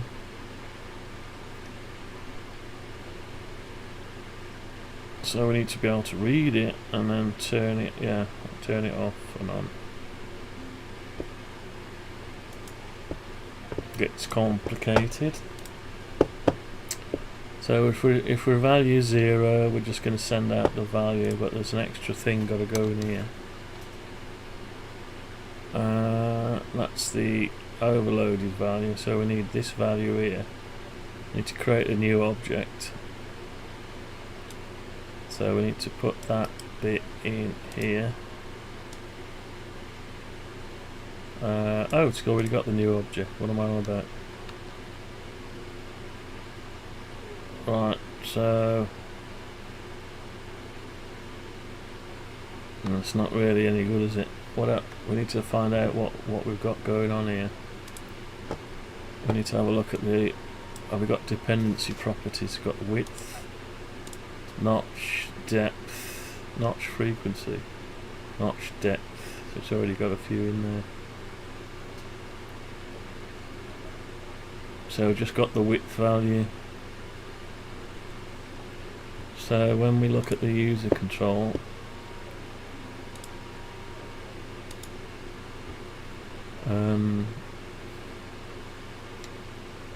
so if we're on 0, that's not actually 0, is it? That's the default setting according to the graph. Default has got a value, so that's why it's got a separate switch. So we need to maintain. How do we switch it on? By dragging it up. Go to -1. Oh, full down gives you an off state, and then you go up 1, which gives you the 0 state. So, so we're just doing the width at the minute. So, right, let's just. Oh, I've run it up without. It's going to build anyway, even with the wrong info in it. Right, so when I can drag that like that, so this percentage is not really what it should be doing, so we need to alter that. So maybe we'll need to have a switch. I don't want a switch. Yeah, so we need to be able to switch it. That's your width. So presumably when it'll be a certain default value like that.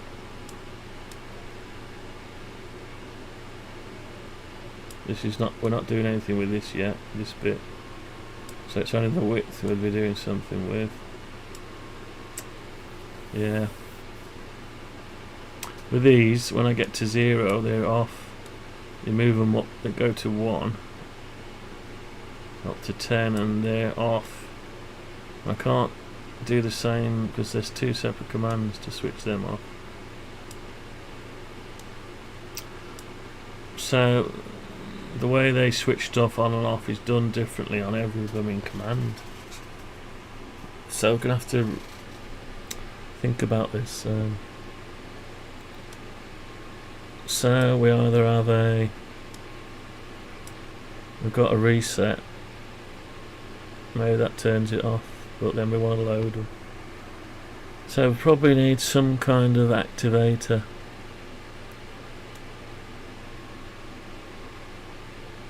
Maybe, is it contour? Don't know. Might need a new button. Say width on off, notch on off, and all that kind of stuff. Similar to that. Anyway, so we'll hard code it for now, just to see if it can get to operate. So we'll hard code it. So we're back on this width bit. So I'll tell you what we'll do, we'll hard code it to be on, so which means we need to give it a 1. I'll tell you what, we'll make it off to start with, and well, anything over a 0 will be a 1, or maybe we can do -1. That's an int. So I'll tell you what, we'll do a -1. If it's -1, it's off, and the value we'll set to default. And if it's anything over a 1, we'll set it to an on with the value. Yeah, so we'll just write a little bit there. -1 is equal to off on P2. Range is 0 to 21. And 0 is equal to 0 is equal to the default. Right, okay. So I'll do that for now. So we can issue a command and see what it does. It needs to set the enum there and not that value width when it's off.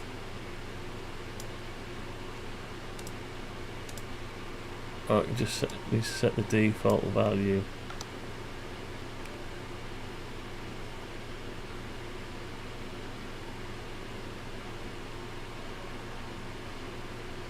And it needs to tell it it's got 2 digits as well. Now, how do we do that? Oh, yes, we have to do that in the cat command, I think. Didn't we do it here? We got something where it tells it's 2 digits. Sure we did.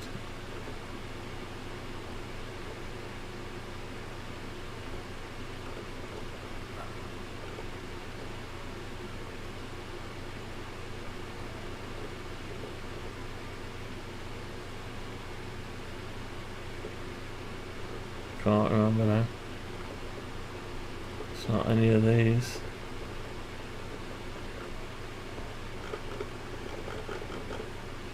Must have been on the receive side. Yeah, must be on the receive side, so it's down.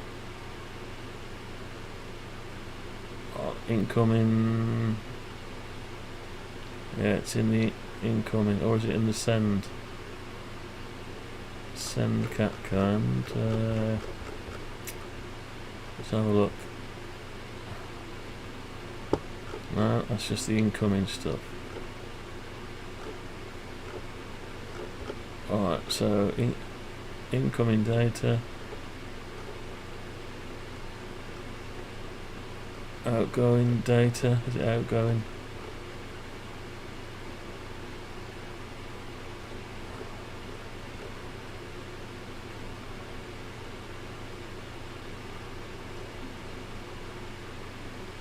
No, can't seem to find it. Oh well. Yeah, I've seen the error somewhere before.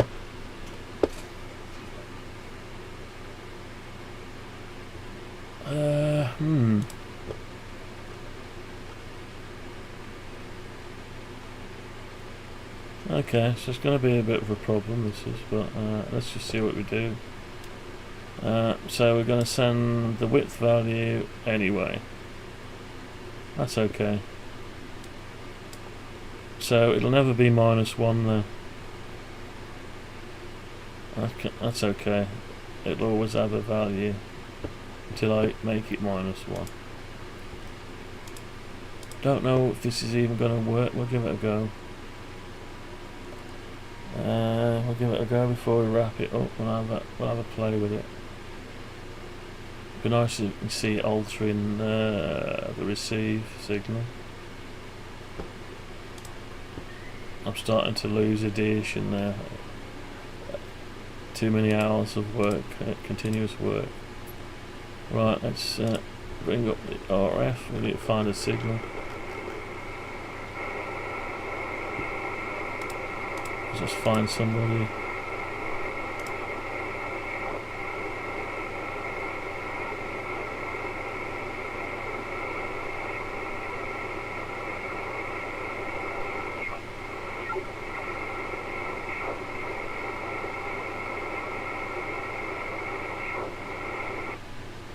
Let's just try it.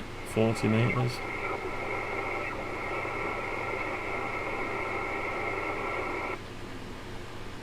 Didn't hear anything then.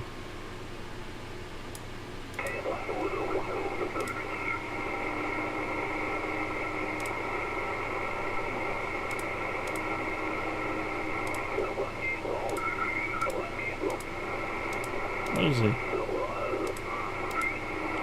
Oh, I know what it is.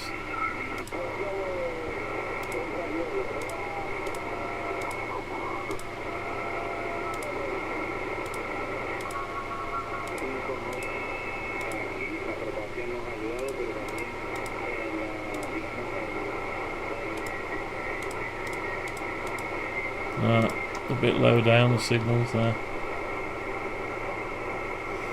Oh, yeah.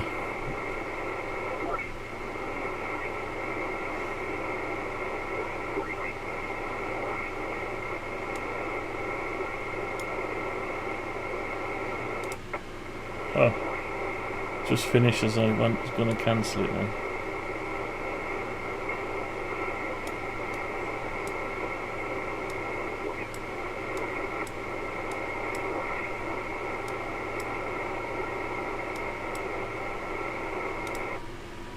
Alright, let's try and find someone.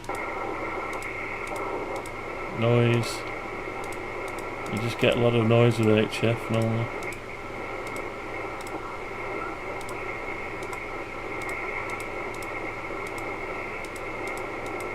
And not much on. What about 80 metres?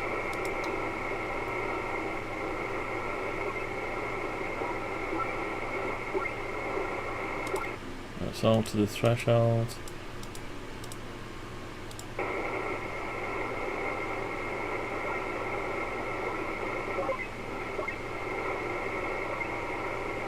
This aerial's no good for 40 or 80, but it's better than a wet bit of string in a bucket.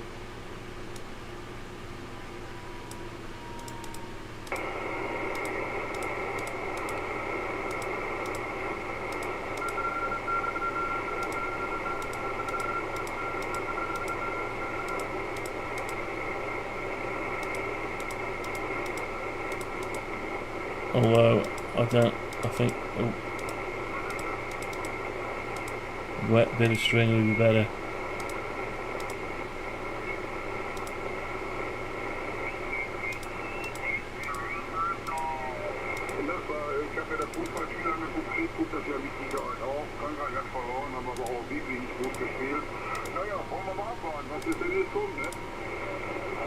Right, so I'm going to turn the send off, have a look down here and see if this alters anything. No, it's not doing anything, is it? Nothing's happening. No, it happens down there. I do the noise and the DNR, but this isn't altering, so right, so we've got something that's not right then. Oh, WD. It's looking for WD. It's never going to find WD. It's not called WD, it's called SH. Right, okay. Let's try again.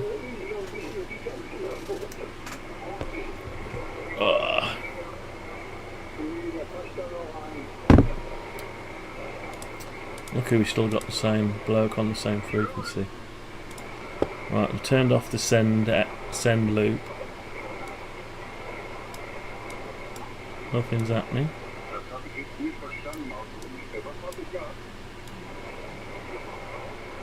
So there's nothing being sent. That's sending, but this one not interacting with it. So we've got to work out why. Something to do with this.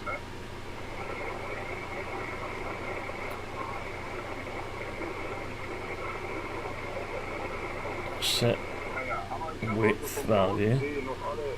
Oh, it's looking for width. Oh, that's just the set notch. They're not dependency properties then. I thought they were. So we update the thumb's position, so we've got the width.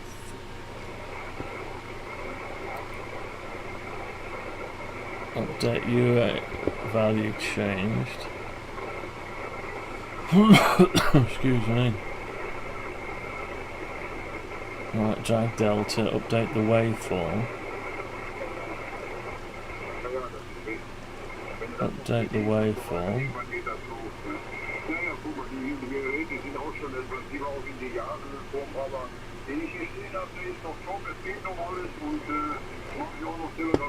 So, something not doing something. Alright, let's have a look at this. So we click that. And then we've got the thumb. And we've got the thumb delta. So what else have we got?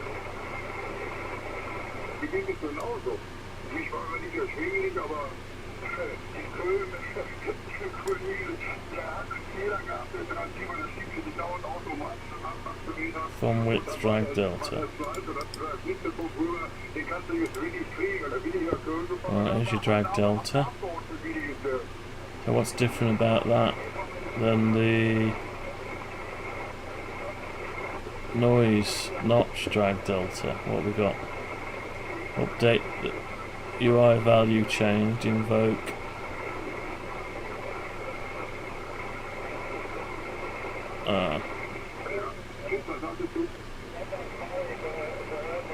Alright, so we haven't got any of that going on. Width. We've got no invoke going on down here. So, what are we invoking? Right, so look, I think we need that. Okay.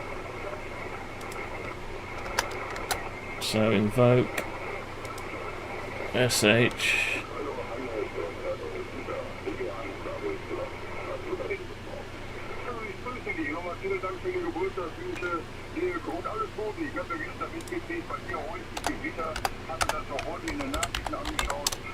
Width value. SH.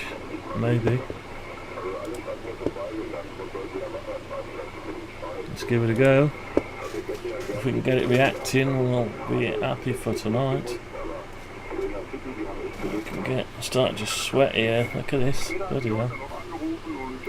It's all the heaters and monitors and power supplies and radios. Switch that one off, that VHF one off. Right, let's turn off the send. Alter this. Oh, there we go. I got some output at least. It's all on the same value. That's output is 0. So first value is 0. Second value is switch it on. And the second value is a 2-digit, so it's just sending default to it. It's just sending default. If I put send on,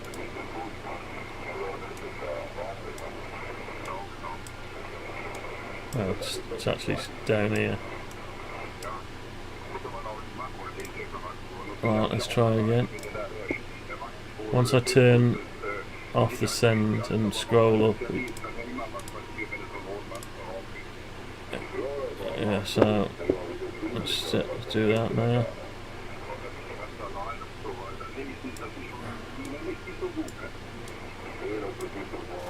Chris Anderson, the more I look at this one, thing I'm thinking for Go box or mobile use. Might consider make touchscreen capable for like a mobile use if one has a small tablet.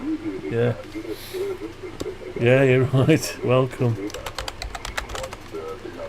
Welcome, Chris. How are you doing? You okay? Yeah, because that's what it's all about, so I can do it off a little laptop. Well,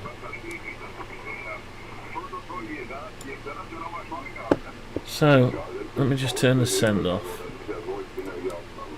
So we're just sending a 0, a default at the minute. Even though, checking it again, Dave. I really, yeah, because we've got experimental. So I want to be able to drag this around. At the minute we haven't constrained it. That needs to follow this. We're just doing the width at the minute. This is just in there for the next one. But the width, I'm just trying to get the width going. It's just sending out, and it's not actually receiving anything. Oh, hang on. Let me just check the width as I do it live. Hang on. I'm going into width now. No, yeah, going to width. Right, it's brought the width up. Now I wonder if this will. No, it's not sending. It's not changing anything. It's on 2400. It's kind of hard to use a laptop while in a moving vehicle. Hence the touch screen. Oh yeah.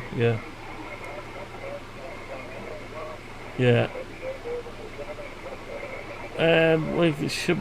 Yeah. It's designed to use a mouse, which you could probably.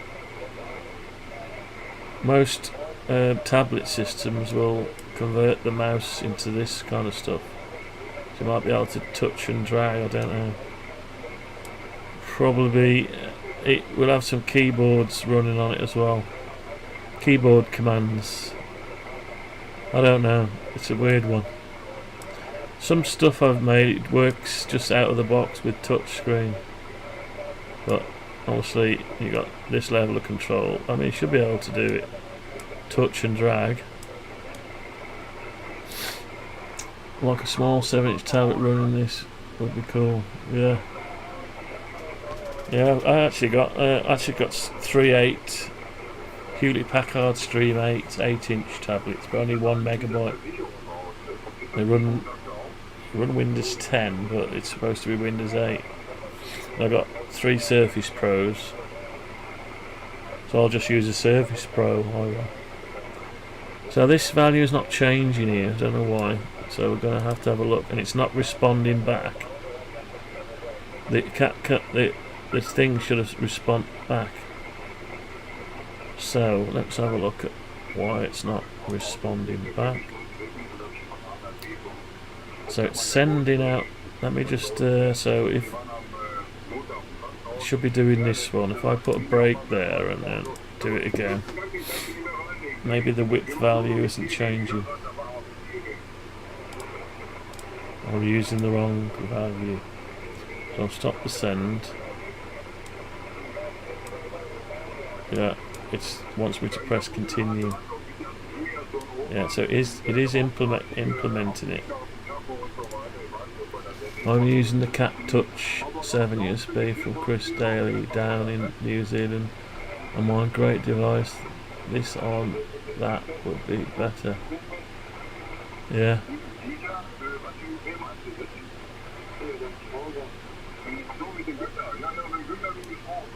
I think I've seen that Cat Touch. Yeah, it looks great with the running it off a microcontroller and a screen, aren't they? Yeah, I think so. I mean, yeah, I've done microcontroller stuff, but and web interfaces. I mean, this at the minute it's just I think a lot of it's mouse orientated, but if when I finish most of the main features, if it takes off, the community gets involved, then people can add stuff to it if they wanted, if they want to add stuff to it. The cat touch is common commands that king kind of thing. This is almost total control. Yeah. Well, we try to do it that way, but we can only go with what cat commands are exposed. We don't have total control over it. We've just got whatever cat commands they've allowed us. So I wonder why it's stopping there, but it's not sending the width value. So there's your value. On UI change value. Right, okay. Yeah. Yeah, I mean, there's only so many much hours in the day. But I have got touch screens here and Arduino and ESP32s coming out of my ears on my main works project. I've got touch screens here already. In fact, I could show you one probably. Let's switch the light on.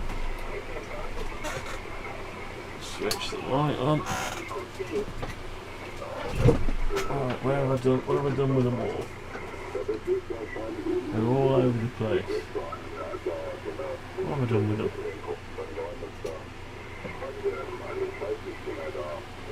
Put them all over the place. So I've got. This is the kind of hang on. This is the kind of thing I've been 3D printing. Some buttons, and then there's.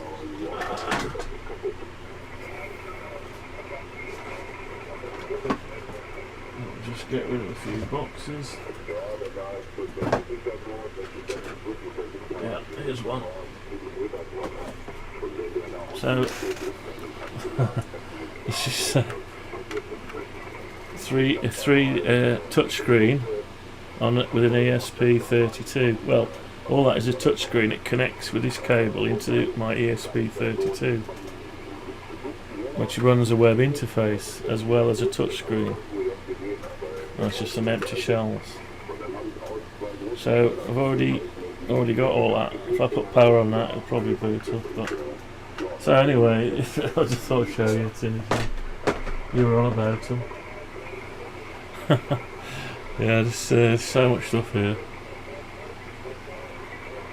OLEDs and all sorts stuff happening. I made this thing. This is one thing I made a few years ago. This is a temperature access control with an OLED. It's got a 2-meter LiDAR and a thermopile for non-touch medical sensor. It's got an LCD display with buttons, and you just literally plug it in and take your temperature. Basically, just walk towards it, and it clocks you. It goes blue, and then it'll flash at you red if your temperature's high, or green if you're okay, and it bleeps at you. So all that kind of stuff, yeah, got lots of that going on. Very easy to make a potentiometer control interface, but like I say, they're already doing it, and there's only so many hours in the day. There's only so many hours to, one person cannot do it all. I have to find an email for you, and send you a picture of mine. Oh yeah, yeah, no problem. Just trying to think. Oh, the best way to do is to link it in onto the Facebook group we created.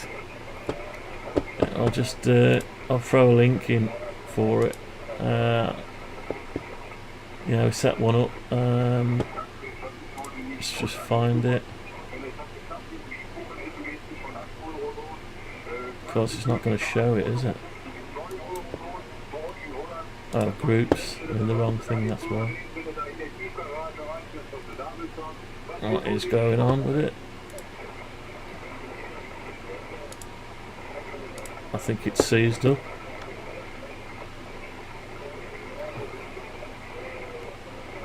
There's nothing happening.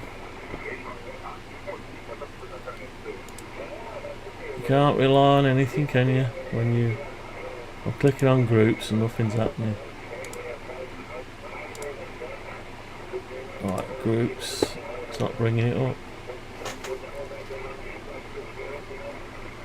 We've seized up. Try again. Right, groups. Oh, here it is. So I switched broadband recently. Maybe it's not as good as the old one. How do you share that? Right, share. Copy the link. Here we go. Right, here's the best way of. There you go. Facebook group. It's the 891 software. So you can put. Yeah, we don't mind if you put a picture in there. Like, it depends if you like that thing or not. Yes, I've got to get my setup sorted out, but at the minute it's just a streaming lab, and there's stuff everywhere, and it's crazy. I'd love to be able to sit down and just do radio, but I'm designing and building and doing circuit boards, designing firmware, and 3D printing stuff, and got rulers out, tape measures. I'm just modelling a blooming cap for a colleague at the minute. Modelling this cap, it goes under a dustbin. I do it for free because he said, "How much do you want? I'll pay you." I said, "No, I'll just do it for you." But yeah, I've still got to finish it off. Right. Yeah. So the email or QRZ ignore. Oh no, you can. Yeah, you can do whatever you want. I didn't know if it was on there. Yeah, I don't mind. Yeah, no problem. Yeah, anything. Yeah, it's good. It's all good. No problem, mate. Once you're on QRZ, I mean, my web page is. Where's my web page? Hang on. Alright, let's get the old web page up. If I can. There's the web page. So I don't know if it's got anything on here. What's it got on here? Oh, sorry, contact form is due to misuse. Yeah. Contact form, yeah. That's a shame, innit? Yeah, people kept sending me advertisement stuff. We've got a community page though.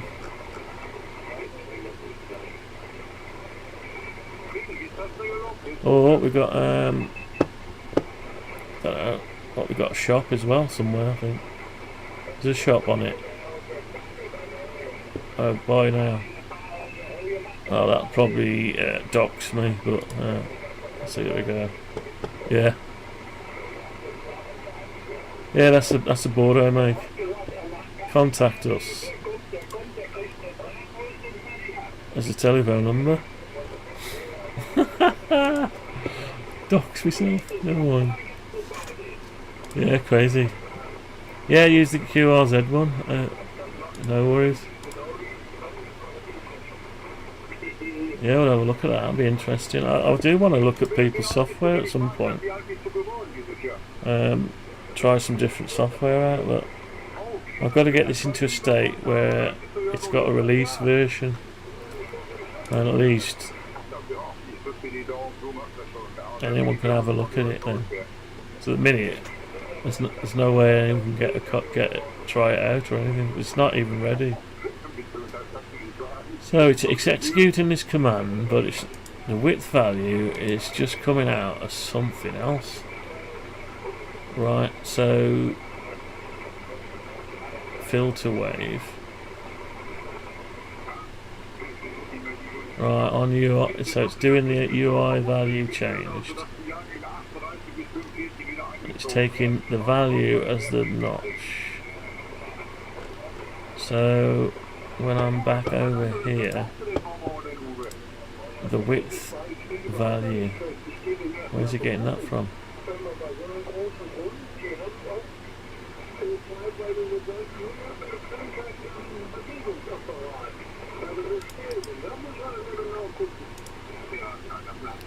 So width values here. Find all references. Set width value. So the width value is, it's a percent. It's changing a percent. It's not the right value, that's why. Yeah, of course. It's when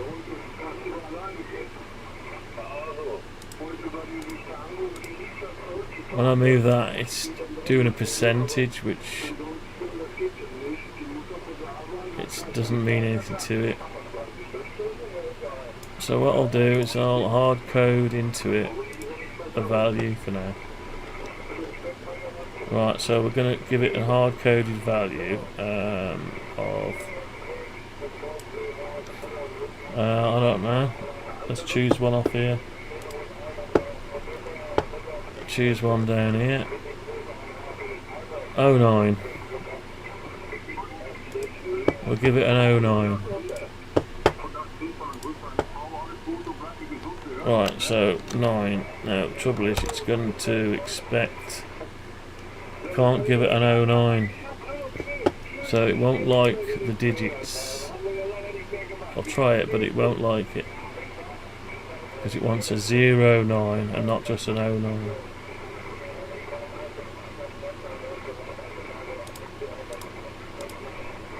Right, so we'll stop it. We'll look down here and we'll just... Yeah, it's going to give it an 0. Oh, it's put an 09 in. That's fair enough. Right, so let's put... Oh, it's actually reset it. It's done it. It's set it to 18. So if I widen it again, I'm widening it now. Turn the volume up. And I'll just set it to 1800. Yeah, so it is altering it.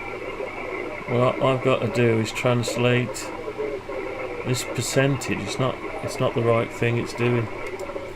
AI set that up. Gemini. So what I've got to do is alter that. Right, where have we got to? It's getting late, so what I'm going to do is save what we've done so far, even though we haven't really done a lot. We haven't done that much. I haven't done hardly anything, really.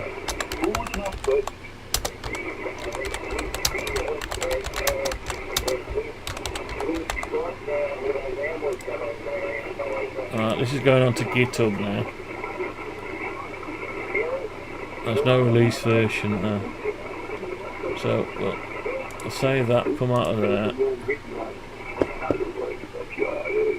I'll just have a quick play with it.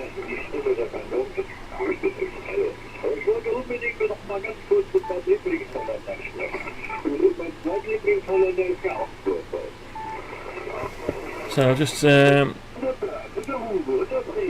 switch these off.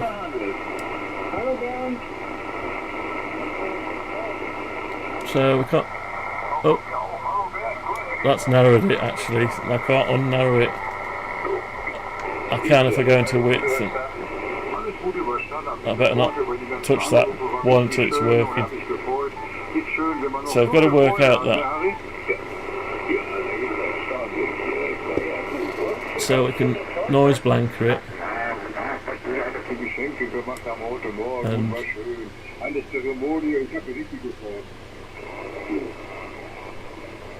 that gets rid of a bit of noise. Chocolate? What's he on about? sind Nüsse, lecker. Unbedingt. So, ja, ja, hör mal, da ist was dran. Ne? Diese Nüsse da drin, die musst du schon, also die manchmal haben. Ne? Oh, let's have. Shall we have a look at it? Do you mind if we have a look on the live stream, or do you want me to look at it on my own? If you, I don't know. I bet it's on your QRZ, isn't it? Isn't it on your QRZ anyway? Let's have a look. Right, let's have a look. Let's see if there's an email.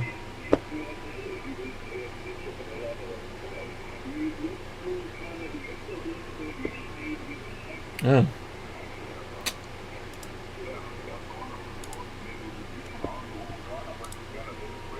Don't see an email unless. Right. I'm not seeing an email. Don't know why. Where's that gone? Where has that gone? Ah, it's gone into the spam.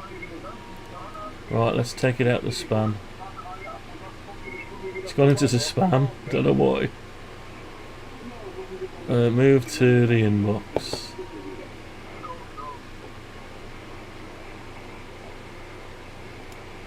Oh, where's it gone? Move to not spam. There you go. Inbox. Right, you're in the inbox now. I don't care, and no, that pic isn't on. Oh, okay. I need to update mine. I'm still showing an old antenna. Right. Okay. Oh, there we go. How do I get this over there? Save as. Save the image as. I'll tell you what, I'll save it in the folder where I'm working on this 891. Why not? We'll put your name on it as well.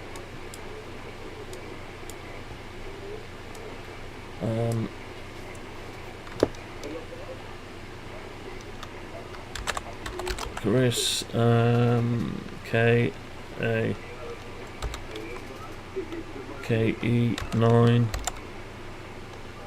EMD 72. Oops, where's it gone? Oh, we saved it there. I need to open it now. I have to open it up. Right, let's see if we can find it. Oh, there it is.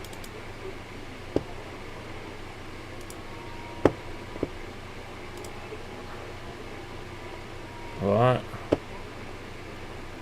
So you got your, is that your FT-891S or 510 something? You got your tap touch and your FT-891. Right. Yeah, sounds. Yeah, nice setup. I got these two. I got them too, I think. Yeah, I'm not using mine for digital yet. I need to do it. So I have a new Super Duty crew cab. The radios are under the back seat. The pic below is just the control heads minus the 220 MHz radio that I have a BT mic. Right. Well, that's good stuff, mate. You're driving home like that. Yeah, that's nice. I like that. On the dash is the 10 DRSP, yeah, 510D RSP DR, yeah. And the cap touch anytime pictured there, yeah. Use it mainly for GMRS around town. Yeah, I've got to learn all this digital stuff. I've got to. So you must take these out at night. Do you take them out at night, or do you leave them? You must take the heads out, maybe, or you lock it in a garage or something. will also pick up my fusion hotspot, like about 2 miles. Right. Yeah, you're well into your stuff then. Yeah, all your digital. I've got to get into that, but like I say, up until a few years ago, I'd never even seen all the new latest SDR radios or nothing. I'm slowly catching up, bit by bit. Oh right, yeah, fair play. If I left that in my car like that, out here, it would. Not sure. Maybe years ago they'd rob it. I don't know if they rob it now. The people today, they don't know what it is. They probably think it's a police car or something. They saw all that in it. They'd probably think it's some kind of undercover police car. They live 3 permanently. No one messes. Yeah, amazing. Yeah, I mean, I suppose because the radio's in half, you'd just have to get a new control head, wouldn't you? That's your cat touch there, like. So you got your frequency. What do these two do? Take your frequency. Don't know what they do. USB, VFOA, config, lock, tune, and then you've got your width there. Yeah, that's good. I'd have to give that a go. You know, I'd have to get one of them.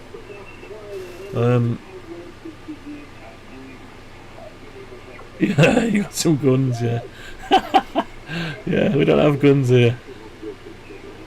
No guns. Yeah, they get your hand shot off. Yeah, we got baseball bats here.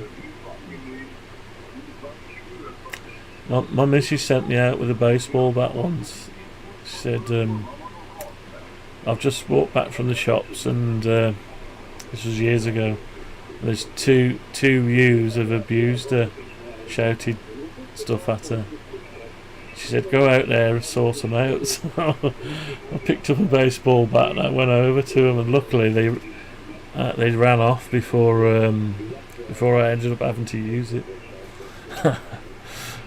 That's just the main screen. You can get to the other settings by clicking on the parts. Yeah, well, I'd have to have a look at that. That looks good.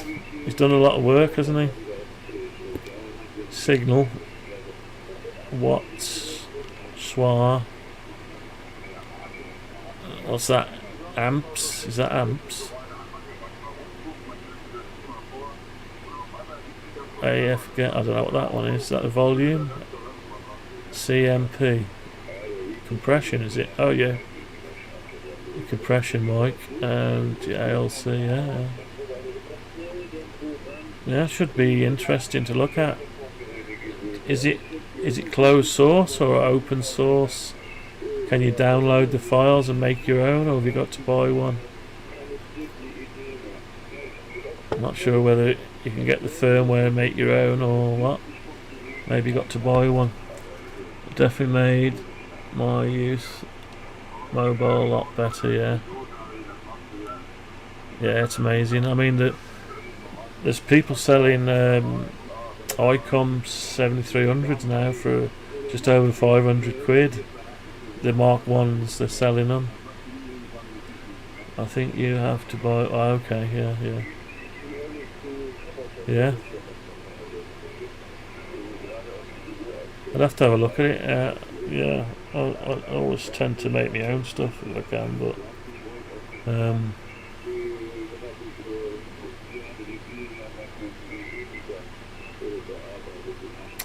I've got MIDI keyboards here with knobs on them and sliders.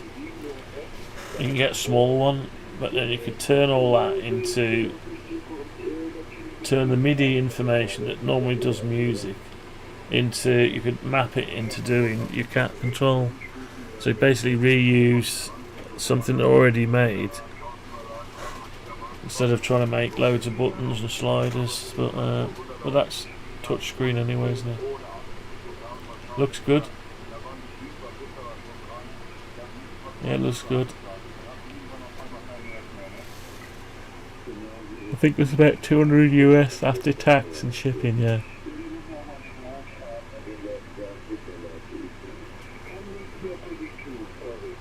Yeah, it's one of those things, isn't it? I mean, you can pay that for an aerial, can't you? Did you say you got an ATAS on? Do you use the ATAS aerial? The A120, is it? I saw someone driving around not far from me the other week with one on the back of the car. So don't know who it was. They were probably about 15 miles away, driving around. Yeah, that's really good, that. So, did you buy these add-ons, or did you 3D print them? I think you can buy them as an accessory, can you? They're like ball joints. I see you can 3D print some cup holder versions and stuff. Yeah, it's good, that. I like that. So mine's... Where's mine?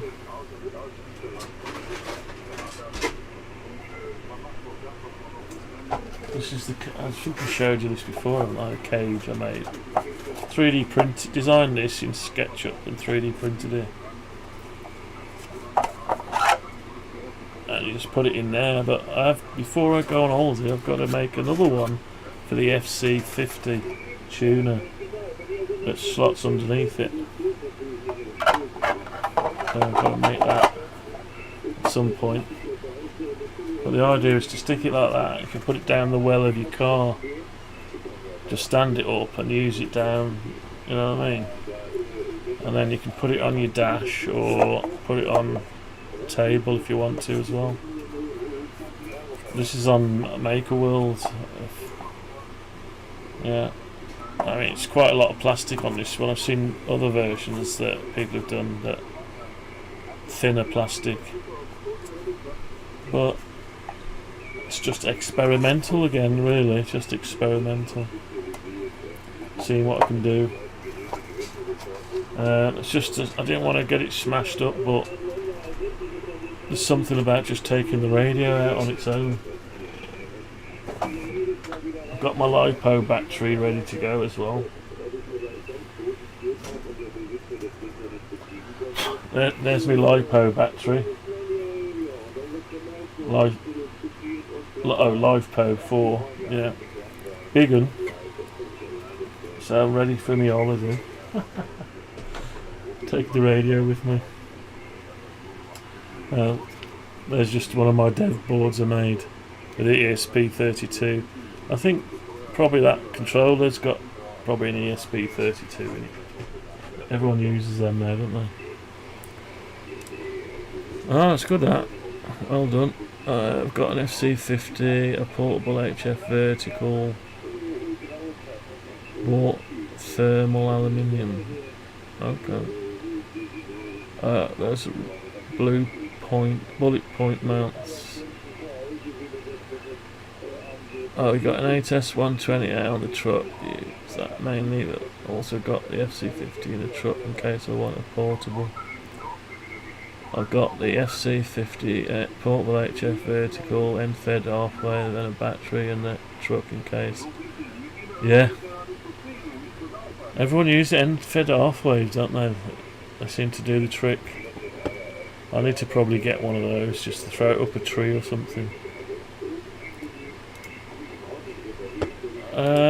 Anyway, it's getting a bit late and I've got to pop off to bed. So I will be on another night. Let's hope the temperature drops a little bit so I can get in a bit earlier. So I'll resume this. I'll probably get this given the right commands. I'll have a think on it overnight.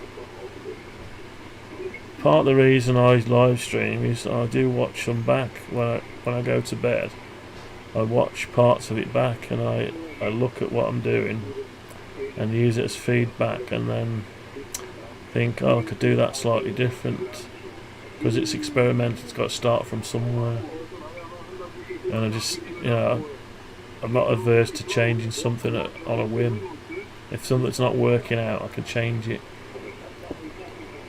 Anyway, I'm gonna say 7-3 because I've got to go.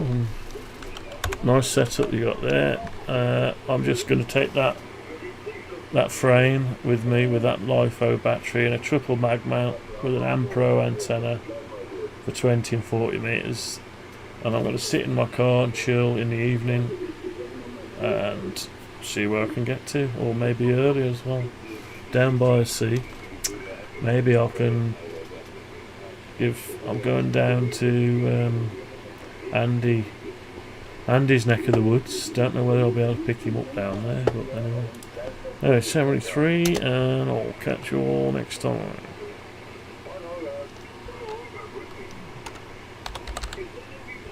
Thanks for joining in, Chris and Andy, and who else joined in? Let's have a look.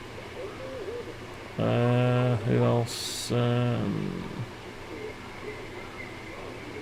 Stuart 7999 and Andy Cowley, Ham Radio, and anyone else? Yeah, Zegensa.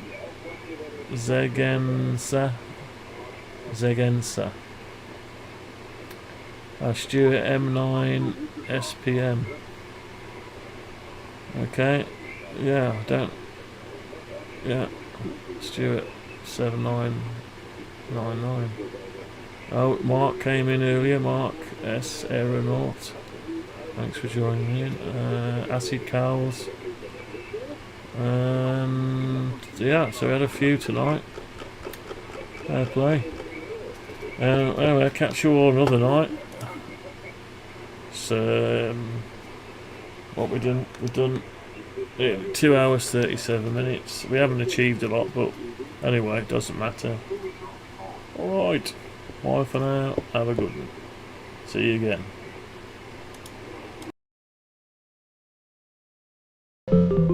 Just find the right place in the program, make the appropriate change, and we'll run the whole thing again. Speech is still very complicated. Music is simpler. Is that a question? Yes. The question is futile. My interpretation of the data leaves little room for error. The art of leadership is delegation. That information is not available. This constitutes all available data. You know what they say. No good deed goes unpunished.